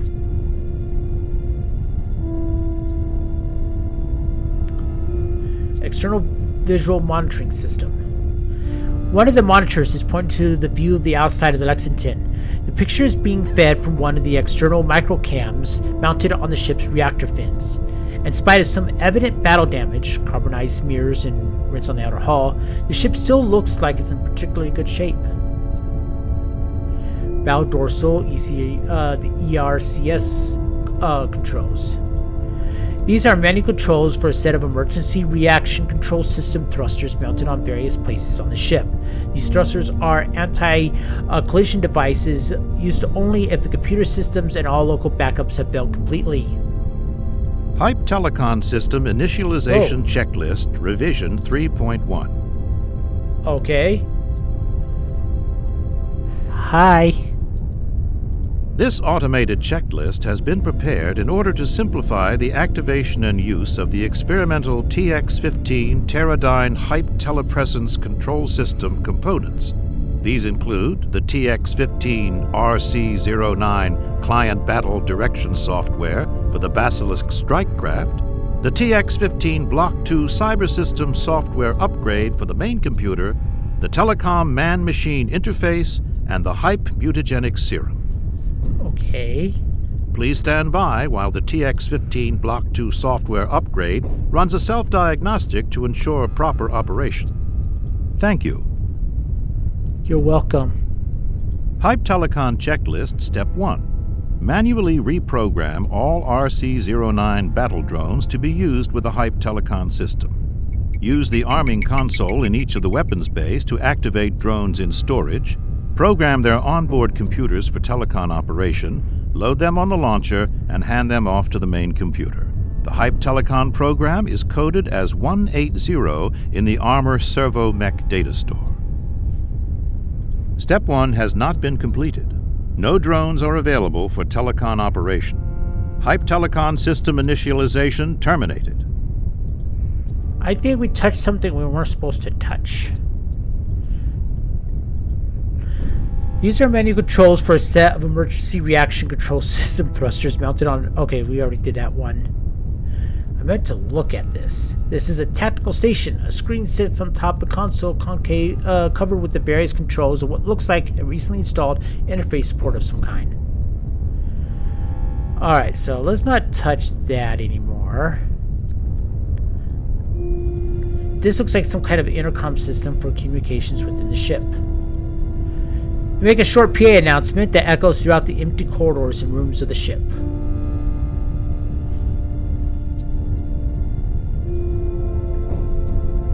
The bridge is... Okay, that's the same thing there. Same thing about us where we're orbiting on right now. Chiral LS systems. A plastic strip indicates these are Chiral LS systems. You haven't a clue what that means. You arm the system and then slam your hand on the prominent report key as hard as you can. You feel very satisfied until you remember that the nearest jump point is several 100 million kilometers away. Then you just feel foolish.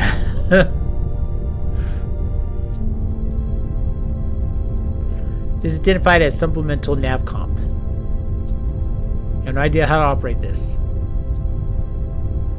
C3 telemetry monitoring system. By examining the various labels on the controls in the screens, you deduce that this is where the bridge crew monitors the C3 telemetry fed from drone transceivers. Okay, well, looks like we can't do anything more here.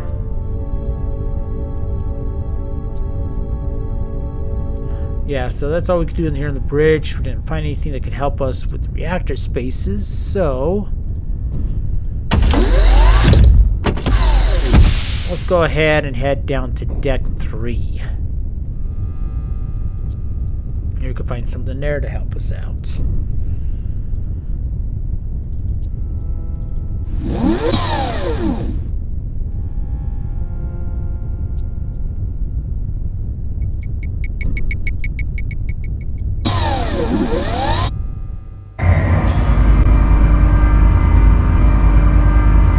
Deck 3.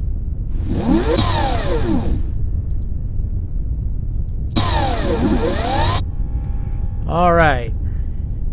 Here on the map, seems to be a big room right in front of us. Let's go in there first.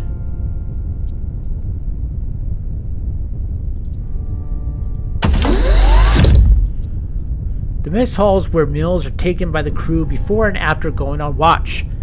A self-serve food dispenser takes the place of the mess cooks of old. With a state-of-the-art VR system and the only communicable space on the ship, the mess hall also serves as a social hub for the crew. There's a mess table right here. Let's take a look at it. A large table occupies most of the mess hall. The table and the food containers, cups, and utensils dispensed by the ACD on the far bulkhead are all slightly magnetized so that meals will stay in place during zero-G operations. If you accidentally sit on a chopstick tilted in a rather painful angle, it convinces you to jump off the table yelping in pain. Seats sprout like mushrooms around the mess hall. They are anchored to the floor underneath the soft cushions and underneath the soft cushions are nil-G straps so that crew members won't drift away during zero-G operations. You have a long wait for any service. Let's take a look at these things right here. The U.S. Navy has given the food preparation unit a designation that gets those gastric juices flowing. The Mark IV Veritable Acceleration No Gravity Automated Consumables Dispenser. Oh man, my stomach's already growling with that.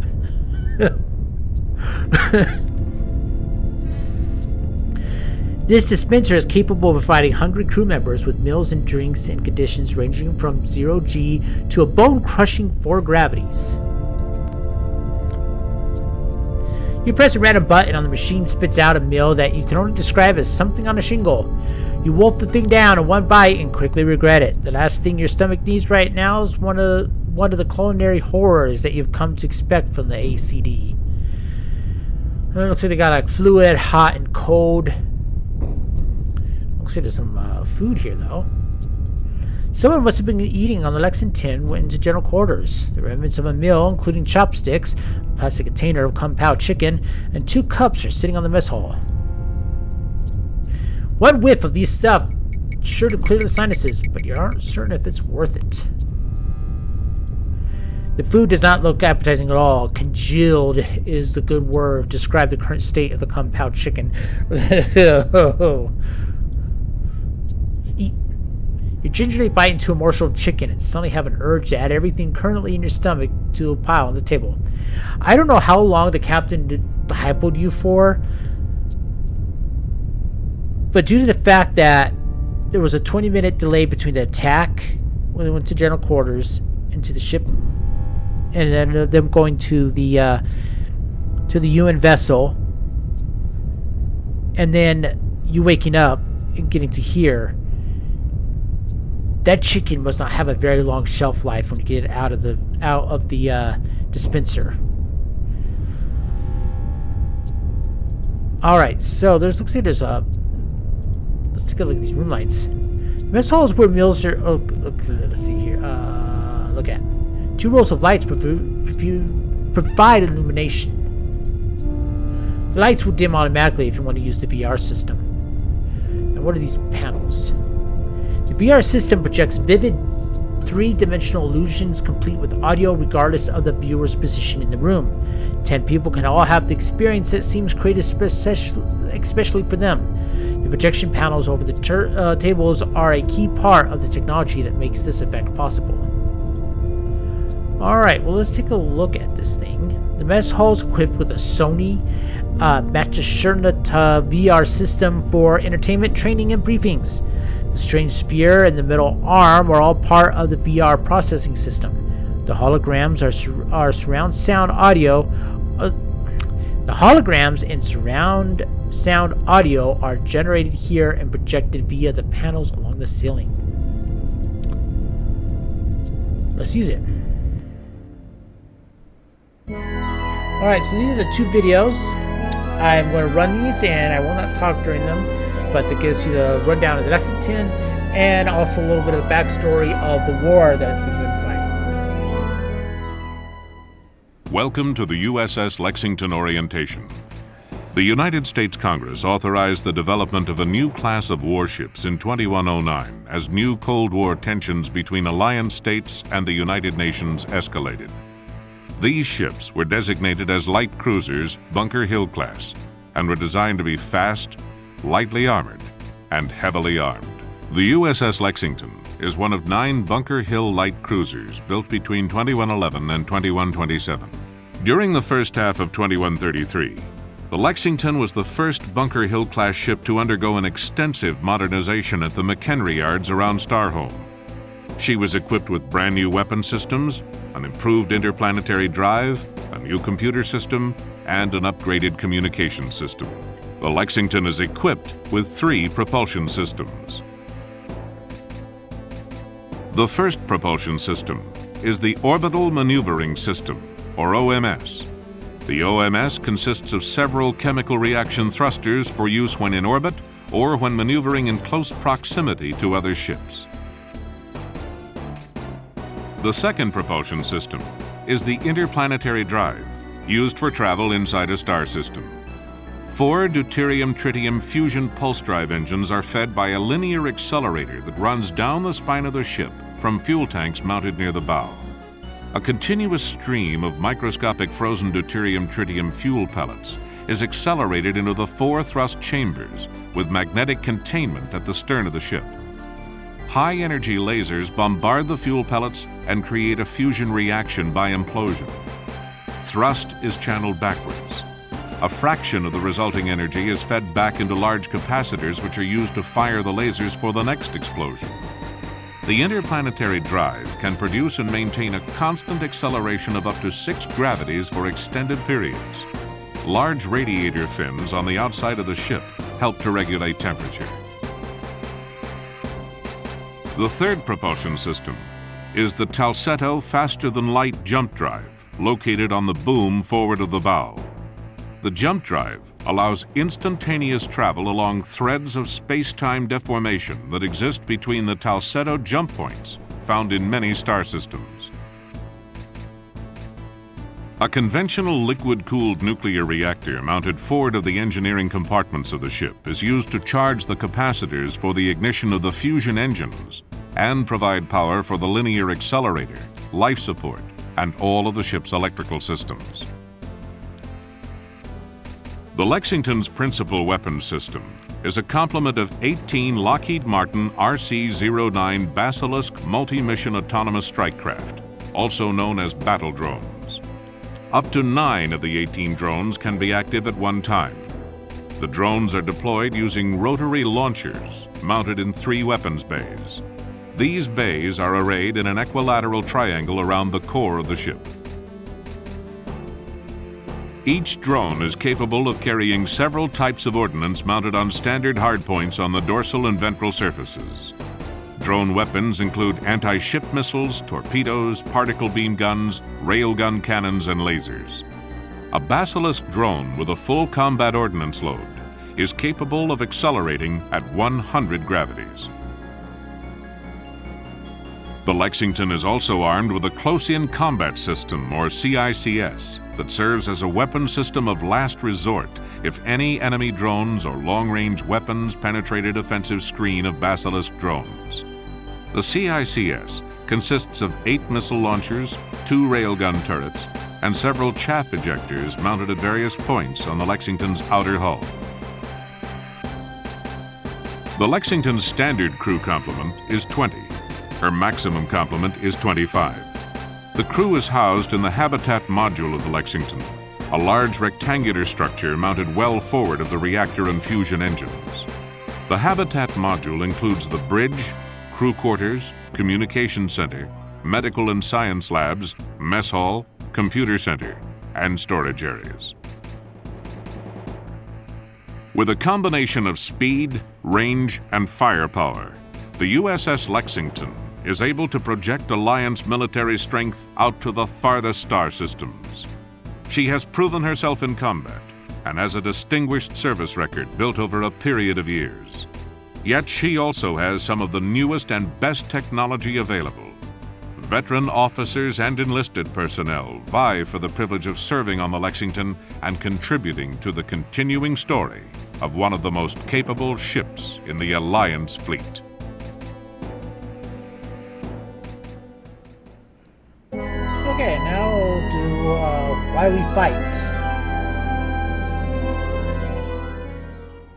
We are all familiar with the short version of the events that led to this terrible war. During the second half of the 21st century, the leaders of the world government got a glimpse of the shape of things to come. They were afraid of what they saw. Their reaction was to deny the inevitable, slamming the brakes on all technological progress. In 2082, a group of states led by the United States, Canada, Australia, and Japan decided that the cure was worse than the disease. The UN power structure reacted violently to the repeal attempt. States participating in the repeal campaign were targeted for brutal suppression by UN enforcement. Signatories to the Singapore Treaty formed the Alliance of Free States and announced their secession from the United Nations. They were joined by every major planetary colony settlement and orbital habitat. In 2085, large-scale armed conflict returned to Earth for the first time in over 100 years. The UN immediately invaded the territory of the seceding nations on Earth. UN hover tanks, troops, and ground support aircraft clashed with new Alliance military units made up of men and women from Alliance states who defected from UN control. The war ground to a halt after less than 2 months as both sides ran out of soldiers, weapons, and materiel. The Alliance states managed to hang on to their home territories. An uneasy truce was negotiated between the UN and the Alliance, and the world entered an uneasy period known as the New Cold War. In 2111, the UN attacked again, and war returned on an interplanetary scale. population centers on Earth and the colonies were bombarded from space by particle beam weapons. Armies fought tank battles supported by buzzing swarms of aircraft. Starships battled each other over asteroid mines, orbital habitats, and planetary installations. The furious pace of the war once again chewed up the stocks of men and materiel in a matter of months.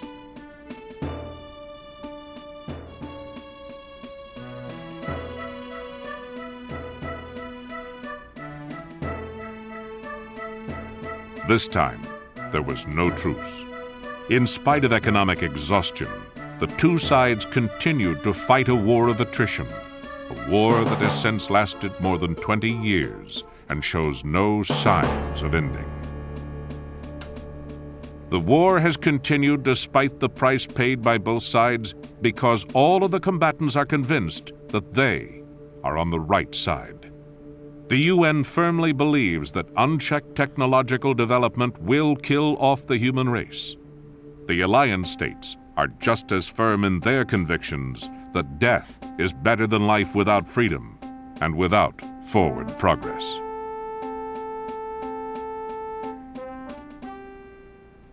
Okay, so those were the two videos. That nuclear explosion you saw in the beginning was actually Atlanta, Georgia. That was, I forget the reason why I was hit, but yeah. So this timeline at this point, Atlanta, Georgia is gone.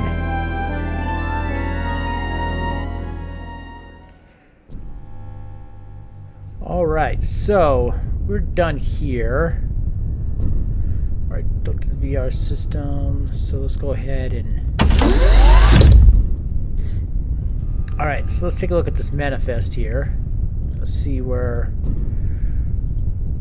Okay, so we can do Mandan, Falcon, Maria, and Quan. And I want to go ahead and write down Falcon, hers starts with an L. Maria, hers starts with an F.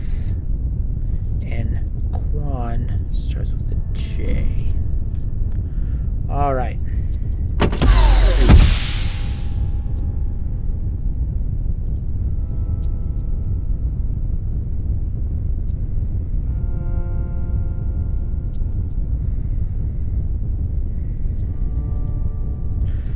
Go over here. Let's go into Falcons. And remember, she's the communication officer.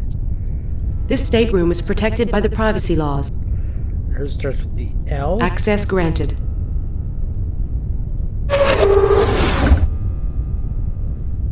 Alright, so most of the ship's staff officers are housed on Deck 2, known inside the ship as Officer County. But these more junior officers wound up bulked on Deck 3 with the NCOs and enlisted personnel. For some reason, the proximity of the personal quarters to the bridge corresponds with rank. Alright, so she has a drawer here. Let's go ahead and open this up. Oh, it looks like there's something might be inside.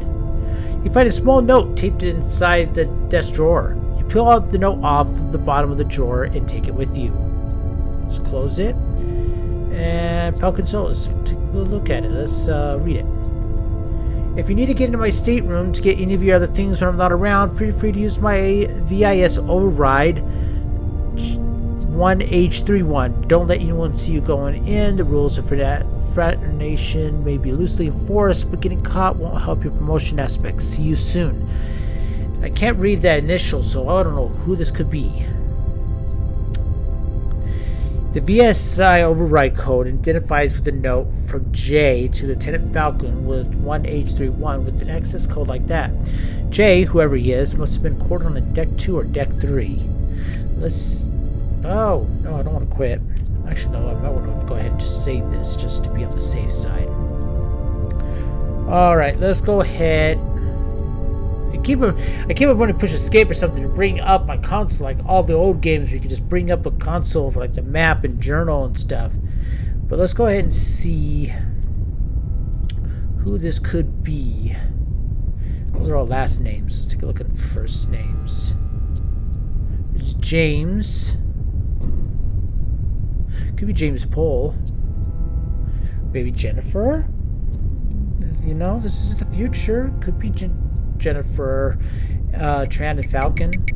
But I kind of doubt it. Tran doesn't seem like the person that would fraternize with a lower officer.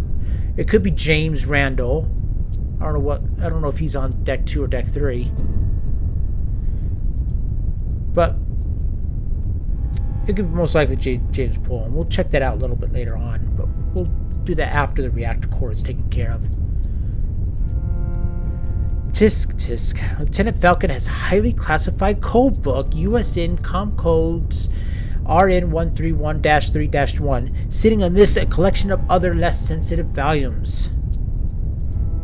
You thumb through the code book. One page is clipped to the page covered with cryptonic equations. The only recognizable element on the title on the top of the page, Jasmine Comcode Protocols. Falcon has made a pencil note on the margins.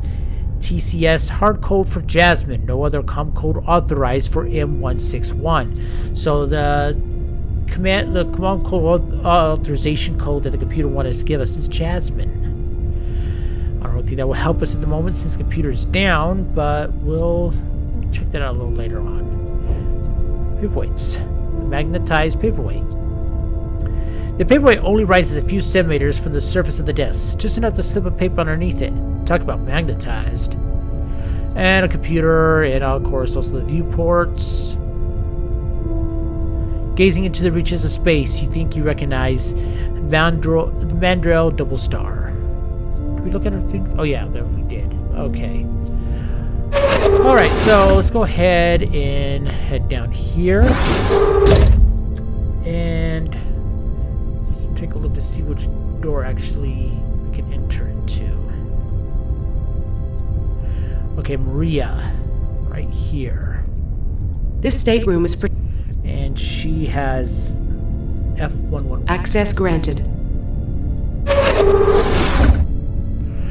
This is Adika Murray's officer. Adika was the ship's cyber system operator and was an old-school hacker who admired the cultures from the quaint cyberpunk era of the early 2020s. I don't know, we're in the cyberpunk era here. A folded printout sits on the desk next to the computer. A gold necklace is draped on one corner of the computer monitor.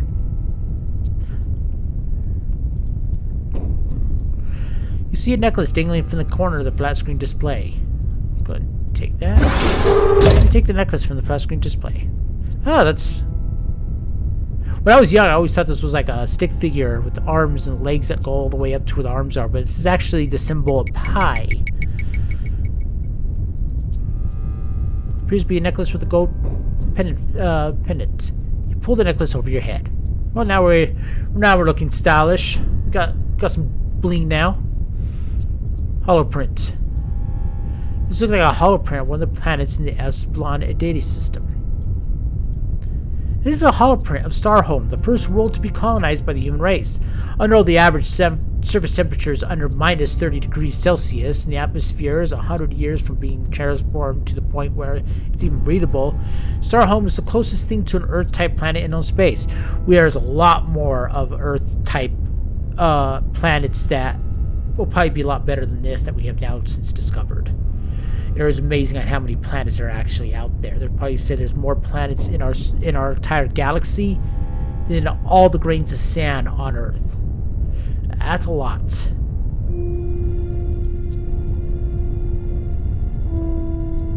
A holoprint of one of the Lexington sister ships is affixed on the bulkhead. This looks like the Concorde, identifiable because of the slightly different shape of the habitat module. He has one of those vases with the flowers. He has a paperweight. Open up the chest drawer and look inside. Come on. There we go. You find nothing of interest inside the desk drawer. Well, okay, fine. I don't want to open it anyway.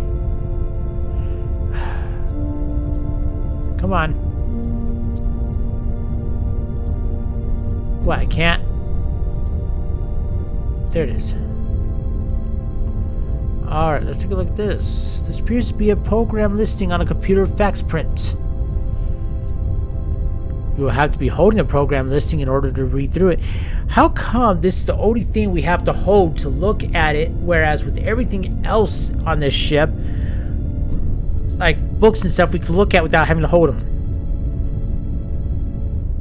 You take the program listing. This is a program listing on a computer fax print. You surmise that it's private creation. Anything used for the ship in the mission would have been built into the main computer vast object library. You recognize a few words and characters from the archaic character-based programming language C squared. The program is supposed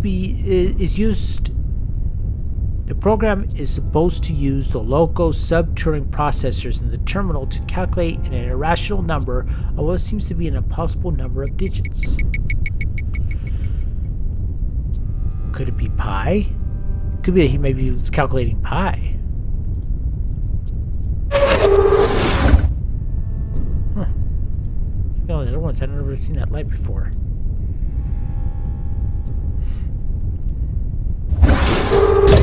Alright, so the next one is... Which one is it? Okay, Guan, right here. This stateroom is protected. And the last one here. Access granted. This is Mary Kwan's quarters, one of the cramped rooms set aside for non-commissioned officers and enlisted personnel. You see what looks like a bound volume of some kind on Mary Kwan's desk. And it looks like some things have fallen down from there. There's some spheres here. These spheres are part of a 3D magnetized puzzle called Malcolm's Madness. You recognize the puzzle because Mary Kwan borrowed it from you after you borrowed it from Aguilar. It was the cause of many wasted hours. You pick up the puzzle and examine it. Mary seems to have gotten much closer to the solution than you ever did. You played with it for a bit, started to ruin the progress she made, and dropped it back down in disgust. You open the desk drawer. You find nothing of interest in the desk drawer. A holoprint of a nature scene from Earth is affixed on the bulkhead above the desk. It could be a three-dimensional projection based on an old emulsion-type photograph, or it could be an actual holo of one of the last big forces. So Earth is... a lot of the forces are gone on Earth. If I don't do things soon, that's going to actually be a reality. Alright, let's take a look at this. There's a bound notebook filled with handwritten entries. It appears to be a journal of some sort.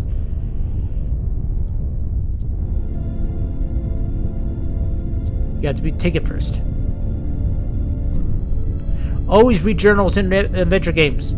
Come on, let me...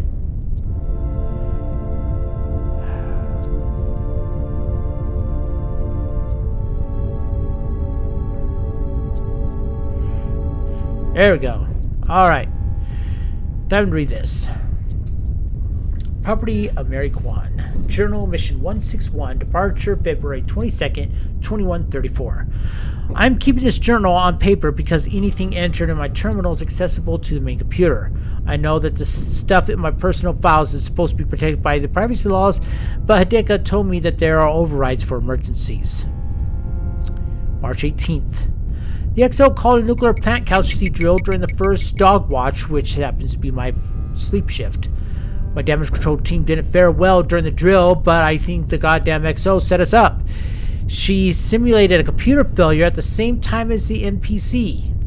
It took us almost 9 minutes to isolate and contain the failure and set condition yoke for the contaminated areas. The XO wasn't happy and reamed our team, but good, especially me. March 18, Lexington made an FTL jump today. I was in engineering with March 21st. I was in engineering with Oliver when Paul, our new ops officer, came in and started grilling Oliver about the upgrades made to the Lexington during the overhaul of the McHenry yards. Paul seemed strangely intent on the information. It was like he was asking questions from a mental list or something. I assume he was just trying to get up to speed on his new assignment, but it was hinky. Yeah, why would he be interested in the changes that were made, upgrades and stuff? Why is he so interested in that stuff? Rumor mill spawned another whopper today. Everyone has to have a theory about what this mission is all about. I heard one from Chiganardo.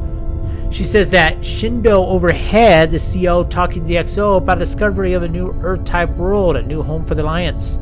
We're supposedly on our way to secure it. Yeah, right. Nurang, a resident Conehead, gave me the odds of finding a real Earth-type world anytime soon, something like 10 million to 1. I don't believe her for a second. That is way over exaggeration because it's more like 1,000 to 1 of how we're finding Earth-type planets now. The XO ordered another nuke Mercy drill today, this time from a mock nuclear weapons incident. We did okay. The XO didn't say anything good, but then she never does. The key is that she doesn't say anything bad. Everything would have been cool except that Dr. McClary was assigned to the decontamination station for damage control, and his hands were all over me during the decon segment of the drill. McClary had his hands all over her. Was he doing something inappropriate? Meredith and Aguilar were trying to discuss where we were using an Astragon program in the main computer in the star patterns outside the viewport. The main computer confounded their efforts. It seemed that the ship's location is classified. Narain knew, but wouldn't tell. I know he doesn't take that secret shit too seriously, but he doesn't want to rot in Leavenworth either. It's this writing on the penmanship of some of the words that hurts my eyes, and there's some that are just really like I never seen anybody write an N with a little tail like that before. So it's kind of giving me kind of a headache. I'm trying to read all this, but I want to continue to read it. But it's just the handwriting is very interesting. April 4th, we made another FTL jump this morning. Nobody knows where we are or where we are going. April 8th, I feel stressed, frustrated, and upset. The tension on the ship is getting worse for no apparent reason. I think it's because no one has a clue what this mission is about. We know this gig is really important, and we're all used to the jitters. But being completely in the dark is driving us crazy. Also, the CO and the XL looks like they're under serious stress. This isn't helping. April 15th.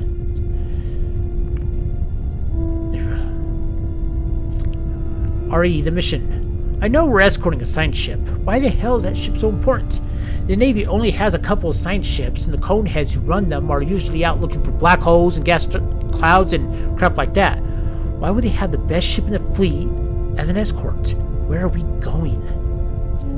April 20th. According to Oliver, Pohl and Narang had a heated argument over the cause of the war while some of the officers were relaxing in the wardroom.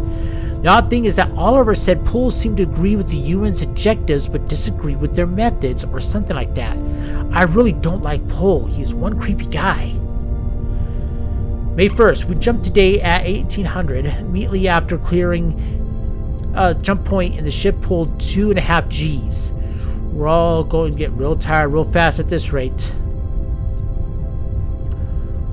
May 4th, Pohl was a basket case today. Nobody else was any more tense than usual, but he had the bad case of the shakes.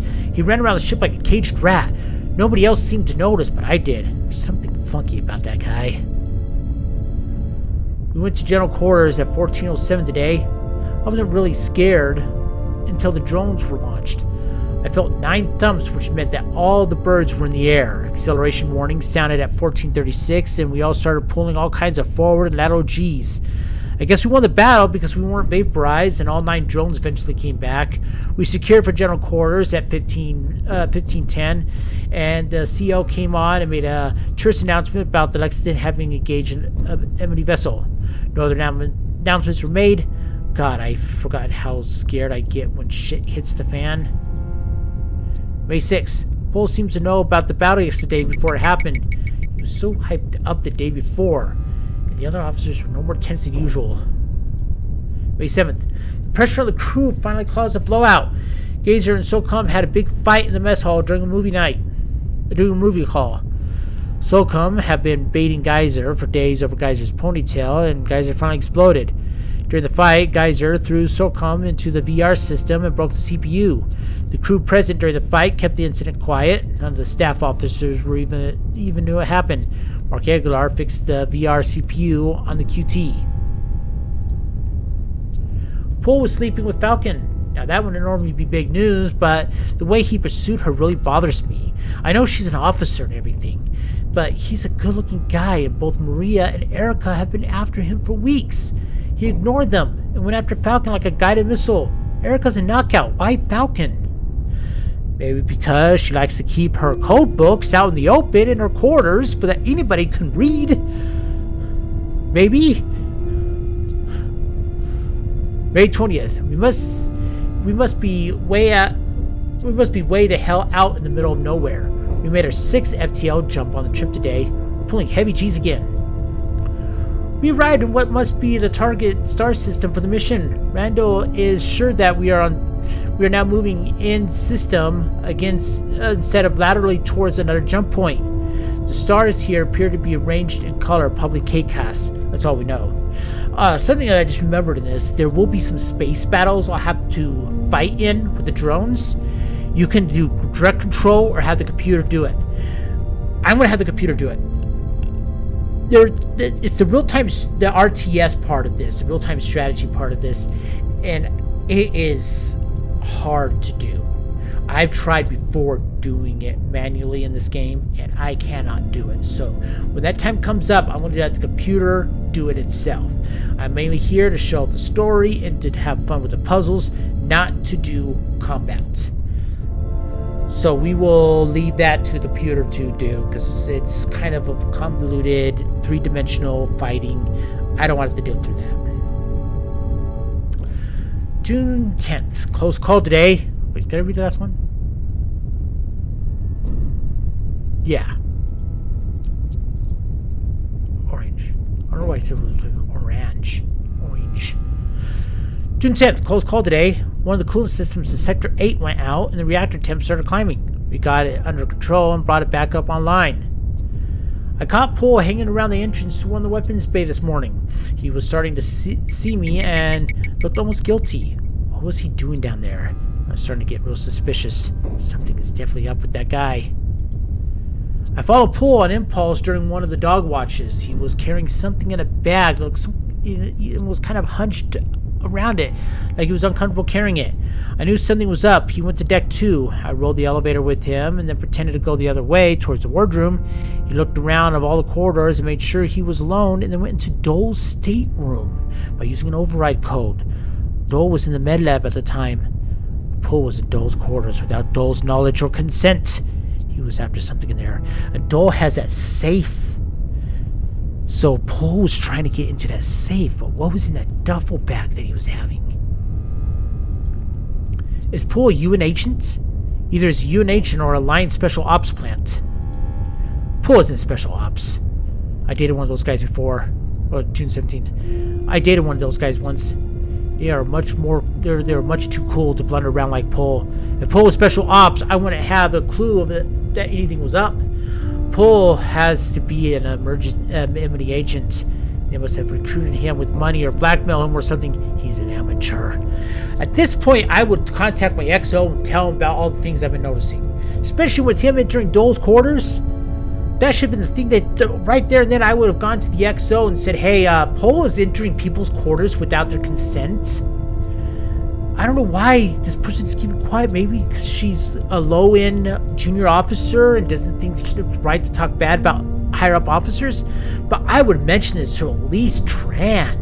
Let her know that this guy is entering people's quarters without their knowing. This is a big blunder of hers, not telling anybody about what Poole is doing. Oh. June 18th. The stress is getting to all of us, and I think the best way I deal with it is to be obsessed about Poole. I'm now convinced that he's a UN agent. It just isn't just the incidents I recorded here, it's the way he behaves day to day. He's not a member of the team. He's never really fit in from the beginning. The other officers are senior in rank, but they're part of the team. He's different. He's distant. He is tense of the rest of the officers. But I think it's a different kind of tension. He's tense because he knows something that even the CO and XO don't know. I'm getting frightened again. Again, tell the XO at least about Pol being weird. Even if it's nothing, at least let them know that there's something going on. June 19th, the Lexington is closing in on a planet. That much is definite. Even though nobody knows exactly where we are, we finally seem to be getting near our destination. June 22nd, Pol's getting more and more uptight. He looks like he hasn't slept in days and seems really jumpy. If he's nervous, then I think the rest of us should be scared shitless. The last time he got tense, we went into the action the next day. I think I need to tell Oliver about my suspicions. I'll do it tomorrow. And this is June 22nd. He was going to tell Oliver. I think you should have told someone way sooner than this. And now you're dead. Because you didn't say anything. Oh well. Alright, well, it looks like we need to visit Pol's quarters here. But we will do that a little bit later on. Let's first take care of the meltdown, get the computer going, and then we will check out Pol. Right now we got more important things. We're trying to find something to help us get through the radiation in the reactor spaces. I need to get myself a refreshment real quick here, so I'm going to take a little bio break real quick. I will be back on in just a few minutes. Hang tight. I'll be right back.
Alright, hey everybody, I'm back.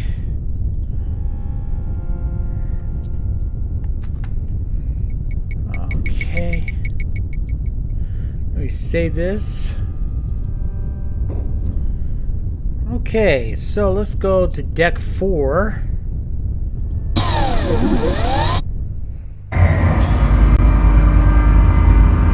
Deck 4. Now here on the map, you just see a bunch of staterooms. We don't have override codes for anybody on deck 4, so this deck is useless to us. So let's go down to deck 5.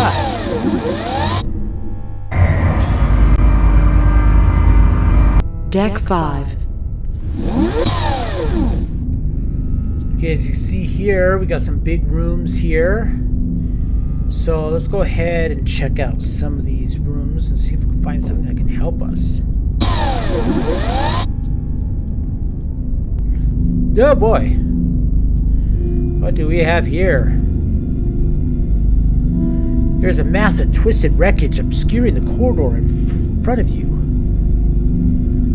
Let's look at this. A violent release of energy has ripped apart the deck and the overhead, bending the Akira alloy like spaghetti and snapping structural elements into the corridor like twigs. You contemplate the debris for a moment, asking yourself how the inside of a ship could have gotten this mangled without a massive hull integrity failure. Let's try to clear it. You release the energy shredded the release of energy shredded the deck like paper. Even though the twisted grating is now twisted and deformed, it's still 10 times stronger than steel. You can't even bend it. The shredded grating is razor sharp. You would do serious damage to yourself in an attempt to climb over. Alright, so we can't do anything here with this right now. We're going to find some way to clear that stuff out. But let's go ahead and head on to this end here. Let's go in this room first. The med lab is a complete state-of-the-art hospital in two rooms. Designed to handle a few patients at a time, the med lab has plenty of capacity for a 20-person crew. Combat injuries are actually very rare. The losers in space battles are usually vaporized. We have a recovery room here. Small enclave with 2 bunks lie in the main med lab area. Recovering patients stay in this room so that the medical officer can keep an eye on them after treatment. There's nothing in the recovery room except for 2 bunks. Alright, so let's see an auto dock here. The auto dock is the centerpiece of the med lab and consists of spiritual robotic treatment units in a sophisticated non-invasive scanning system. With these 2 components in the computer's vast database, the auto dock can detect, diagnose, and deal with any injury or illness that can be treated in the 22nd century medical science. Let's see, can we activate it? The auto dock is usually controlled by a handheld remote unit that the medical officer can use as he monitors treatment while standing near the patient. Let's go to the treatment unit here. Resembling a mechanical spider, the treatment unit has a metal sphere that sprouts articulated arms tipped with needles, sprays, applicators, scalpels, and other tools. The sphere is on a track that runs over the treatment area. And let's see if there's some scanner elements here. The scanning system hangs over the treatment area and a metal hood. It seems to be a combination of sensing technology to provide a complete picture of what's happening inside a human body. Storage cabinets here. Cabinets and dispensing units on the far wall are used for storing consumable medical equipment. Oh, let's open this. You strain against the cabinets, trying to force them open, but to no avail. That is a shame. You can just hear the medical supplies, bandages, syringe, splints, and all sorts of good adventure game stuff calling out to you. No! We want that stuff. I love that little call out to... That's something that in video games you always want to have some kind of medical supplies with you. But alas, we can't do anything. Let's go over here. I've got some console here and some panels. 2 large wall displays provide the medical officer with information on the autodock scanners. The displays are currently showing images from the last person to be treated by the autodock. And it's out of the open area, and I guess with the privacy laws, there is no more HEPA. Alright, let's see here. Scanning microscope. 2 scanning microscopes sit on the officer console. Relics from the earlier age, these devices are there in the unlikely event of an automated scanner failure. You peer into one of the microscopes. No slide is loaded, so that all you see is the texture of the metal underneath the scanning element. The medical officer sits here during diagnosis and evaluation. You will actually stand near the auto dock during treatment, as much for the patient's morale as for direct observation. The handheld remote control he uses for actual treatment is nowhere to be seen. You notice that a note is taped to the console. A date and Hideka's handwritings taped on the console is dated yesterday. Captain Dana wanted the auto dock reprogrammed what he's called a panic button. I fixed it so that you key in the code 911 on the automated remote control. The treatment unit will automatically stun anyone or anything within 3 meters of the auto dock. Does this have something to do with our mission? Sounds like you're going to be working with an ET specimen. What gives? H. Take that note. The note begins ripping as you pull it away from the console. Perhaps it would be better to have the note intact and in place rather than eligible in your inventory. Medical officers... Okay, we already did that. Can we operate it? The diagnostic features of the auto dock are accessed through this console. A bewildered array of controls that you can't even begin to understand. Some monitor stuff here. 3 smaller monitor displays are slaved to the huge wall displays. 2 screens high on the wall provide access to the reference information from the main computer database. The screens are currently showing cell micrographs loaded into the local buffers from the last patient. This This looks like a sensor of some kind. Perhaps this is what picks up the signals from the handheld remote that the medical officer uses for direct control of the auto dock. Alright, so there's nothing more we can do here and here. Couldn't find anything to help us with radiation, so... Go in here. The science lab is a working environment for the ship's designated science officer. Oddly enough, the area has a kind of retro look to it, a result of the Navy's benign neglect over time. The science lab is the only area on the ship that hasn't been upgraded or overhauled since the Lexington was commissioned. Okay, so let's take a look at some of the stuff here. Storage compartments are set into the walls. These storage compartments are locked tight. Flat panel display. Series of large flat dental display screens are mounted on the walls. These are currently displaying a pattern of lights and dark bars that might be the result of a spectral analysis. Then again, they might be an indication that the equipment needs servicing. You have no way of knowing.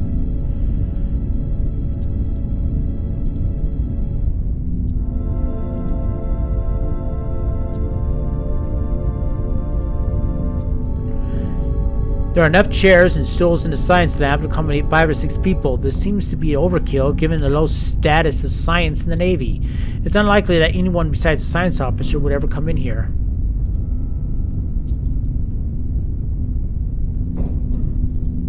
Scientists must speak in different languages. None of these symbols look remotely familiar. Gravimeter. Just one second here.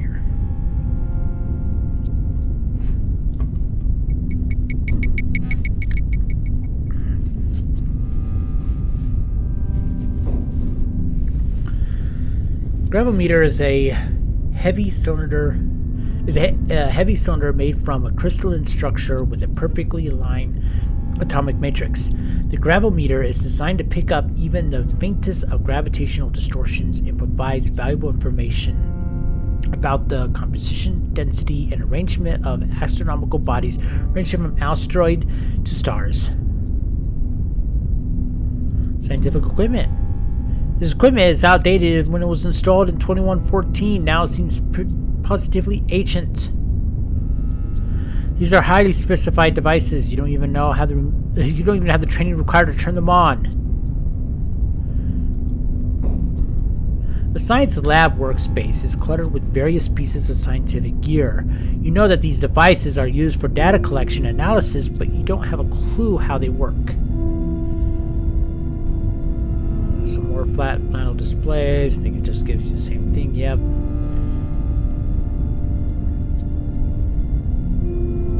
But here's a FTR. One of the larger storage cabinets in the red border on the door, and the letters read FTR in red.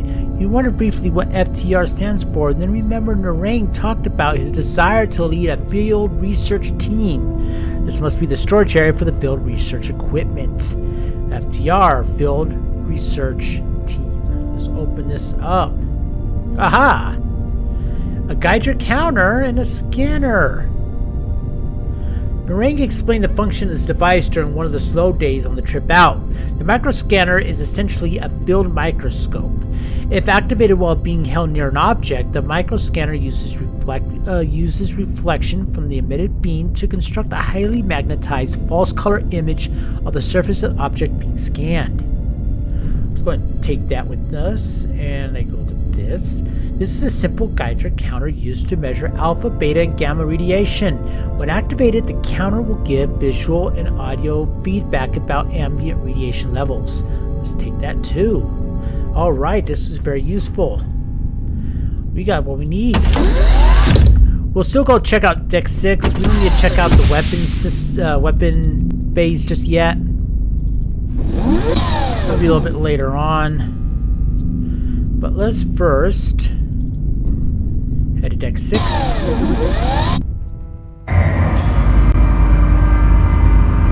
Deck 6. Alright. I'll just fast forward the animation going forward. Alright, you are facing the controls for the shuttle bay doors and the outer doors of the control room. here. We can go here to take a look, and you know, you can see the bay. Shuttles are all gone and stuff. The bay doors are truly massive. This is the control room and airlock for the shuttle bay. A blister of quartzite looks out to the enormous hangar outside. We really don't need anything to do about the controls right now, so there's a suit locker though. This is a door that leads to Lexington's somewhat cramped suit locker. And there's a vacuum suit and a vacuum suit helmet in there. They're not useful to us right now. Unfortunately, they're not stop radiation, so you can't use these. So let's go check out this other room. This cavernous cargo bay is where heavy equipment, spares, bulk stores, and consumables are stored. Everything except for electronic components, which are kept on deck too. There are thousands of items here and containers stacked high above you. When you look down again, an object on the deck just in front of you catches your attention. Right here, multi-tool.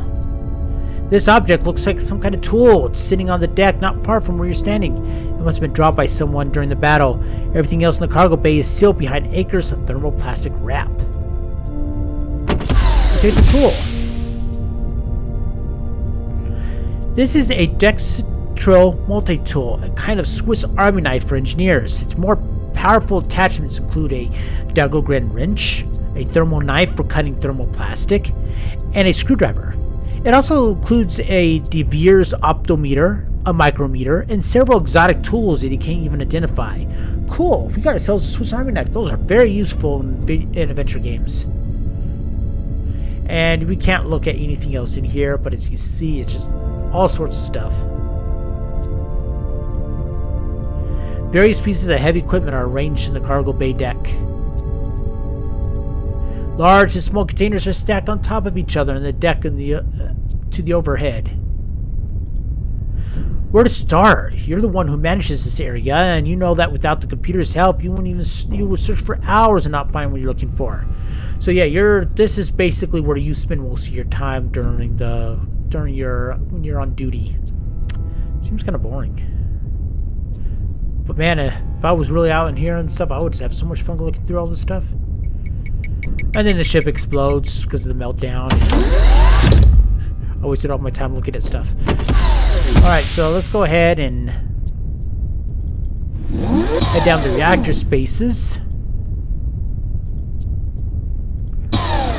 Get to engineering and fix this problem. Then we'll check to see what Paul was up to. Reactor spaces. And then we'll fix up the main computer. So let's turn this guy on. You turn on the Geiger counter. You glance at the Geiger counter display screen. It's clear. There's no significant radiation here. Warning. A coolant leak in the power reactor has contaminated the reactor spaces. You are in a radiation hazard area. All personnel must wear proper protective gear and carry radiation monitoring equipment. Okay, reactor maintenance area. The Geiger counter is chirping quietly to itself. One of the tunnels above or below you is contaminated. We just came from above, so that can't be where the contamination is. It has to be below us. So let's go into another room.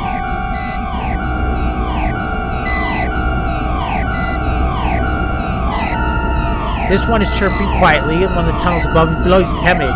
We can't go up, so it has to be below us.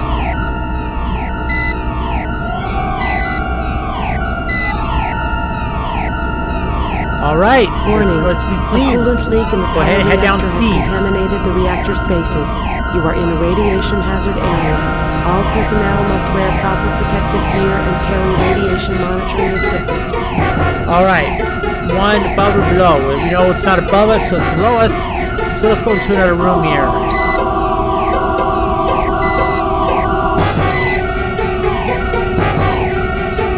What's else below is contaminated. Originally, we didn't go into B, so we don't know if it's clear. Let's check the other two rooms.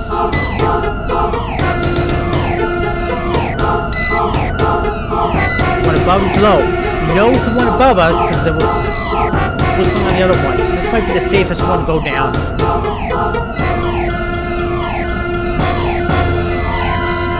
And definitely not deep. Warning. A coolant leak in the Go power down, A. reactor has contaminated the reactor spaces. You are in a radiation hazard area. All personnel must wear proper protective gear and carry radiation monitoring equipment. Alright, both tunnels getting out of here must be clean. So we were right up above us. So let's go ahead and go down A again.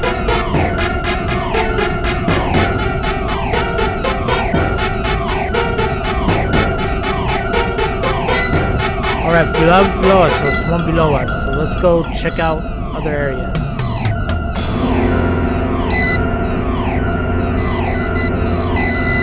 Definitely not D.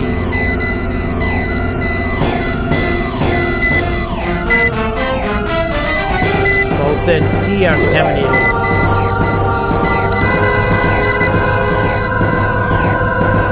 Well, the tunnel scene out here is clean, so let's go down B. I think this is the last level, too. Warning. The coolant leak in the power reactor has contaminated the reactor spaces. You are in a radiation Yep, but we can't go further down. All personnel must wear proper protective gear and carry radiation monitoring equipment. This exit tunnel through this portal leads to dead end. This is the lowest of the 5 maintenance levels. The exit down to engineering levels through the tunnel in Area 9, Area A. Let's hope that A is not contaminated, except for above us. Yep, above and below.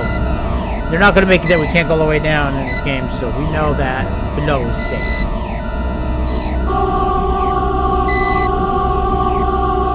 Alright, let's go ahead and turn this guy off.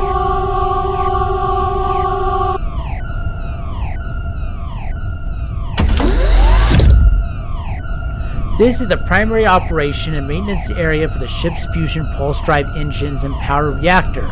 The main workstation for engineering personnel is the engineering maintenance area, a cluster of consoles that sit inside an alloy framework. Alright. Let's take a look at here. This is a structure containing the final stages of the massive linear acceleration that propels the deuterium tritium fuel pellets into the magnetic thrust cones of the fusion engines.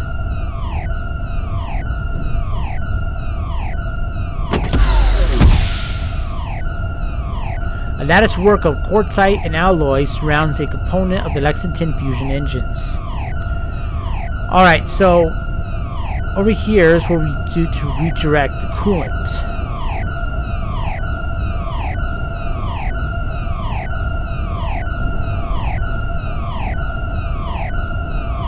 A series of now familiar computer consoles and displays are mounted around the inside of the maintenance areas.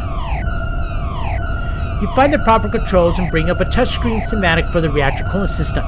The primary coolant tank is damaged. All the coolant liquid has leaked out of the system. This means you need to route coolant liquid from one of the auxiliary coolant tanks through the reactor in order to cool it down. The reactor coolant system computer interfaces will allow you to scroll through and manipulate the map showing you the reactor and the RCS tanks, pipes, and valves.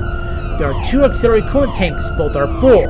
The first objective is to open the manual valve on one of these tanks so that the coolant can flow into the system of RCS pipes and valves. The computer interface on which the console will help you determine which valve you need to open manually. Use the arrows at the top right, left, and bottom right of the schematic to scroll up and down. You can't use a computer interface to route the coolant through the reactor since at least one manifold has to be open. As you see, this is the reactor. You got to get it through the engine coolant grid, through one of the auxiliary tanks. We'll do 2 for this, and also through the heat exchanger and through the main reactor core in order to cool everything down. So what we'll first do is open up one of the valves. And there's an equipment storage here too. Let's see if there's anything useful that we can use in there. Near the base of the ladder is an equipment storage cabinet. Oh, cutting torch. This is a heavy-duty oxyacetylene cutting torch. Compressed oxygen and acetylene feeds a directly high-temperature jet of flame. The gases from the 2 tanks that are attached to the frame. The gases come from 2 tanks that are attached to the frame of the torch by hexadental Dugarian bolts. Alright, well, let's go ahead and take this. This could be useful for us.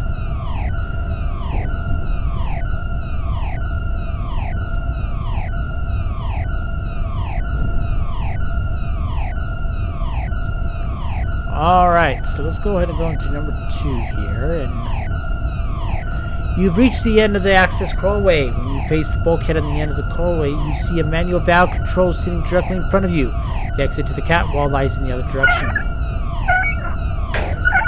You turn the wheel to open the manual valve. You hear a grinding noise and a solid-sounding clunk from above as the valve locks into the open position. Alright, so let's head back down. And let's play Pipe Dream.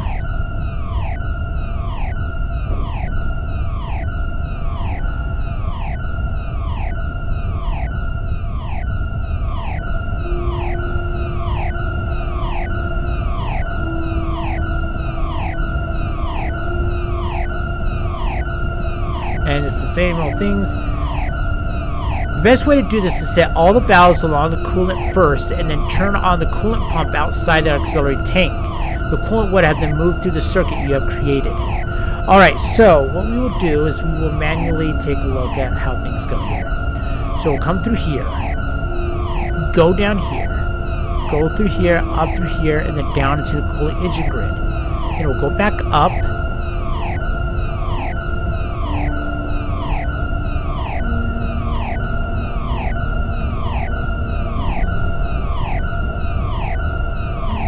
Go up through here.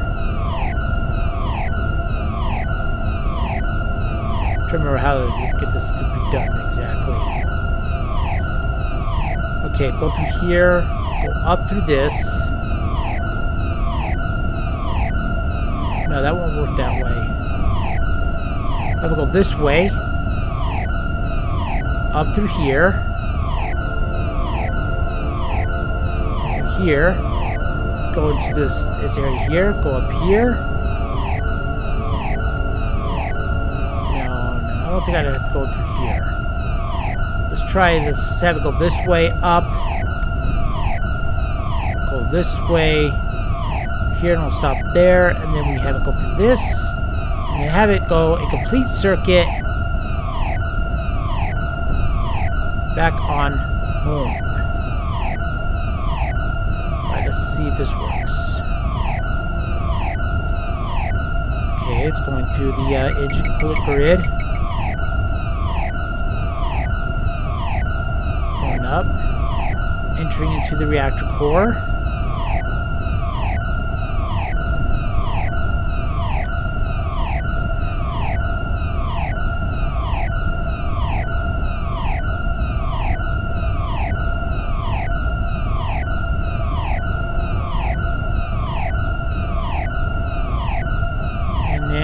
Have it go through the heat exchanger.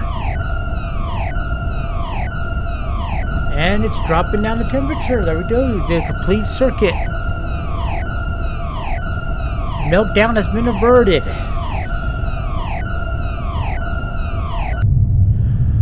Oh, quiet. Just the rumble of the ship's engine. All of the indicators are moving back down towards the green. The reactor core temperature has returned to subcritical levels and is now well within normal perimeters. You have successfully averted a core meltdown and saved the ship. Alright, this would be a good point for me to stop for a short time.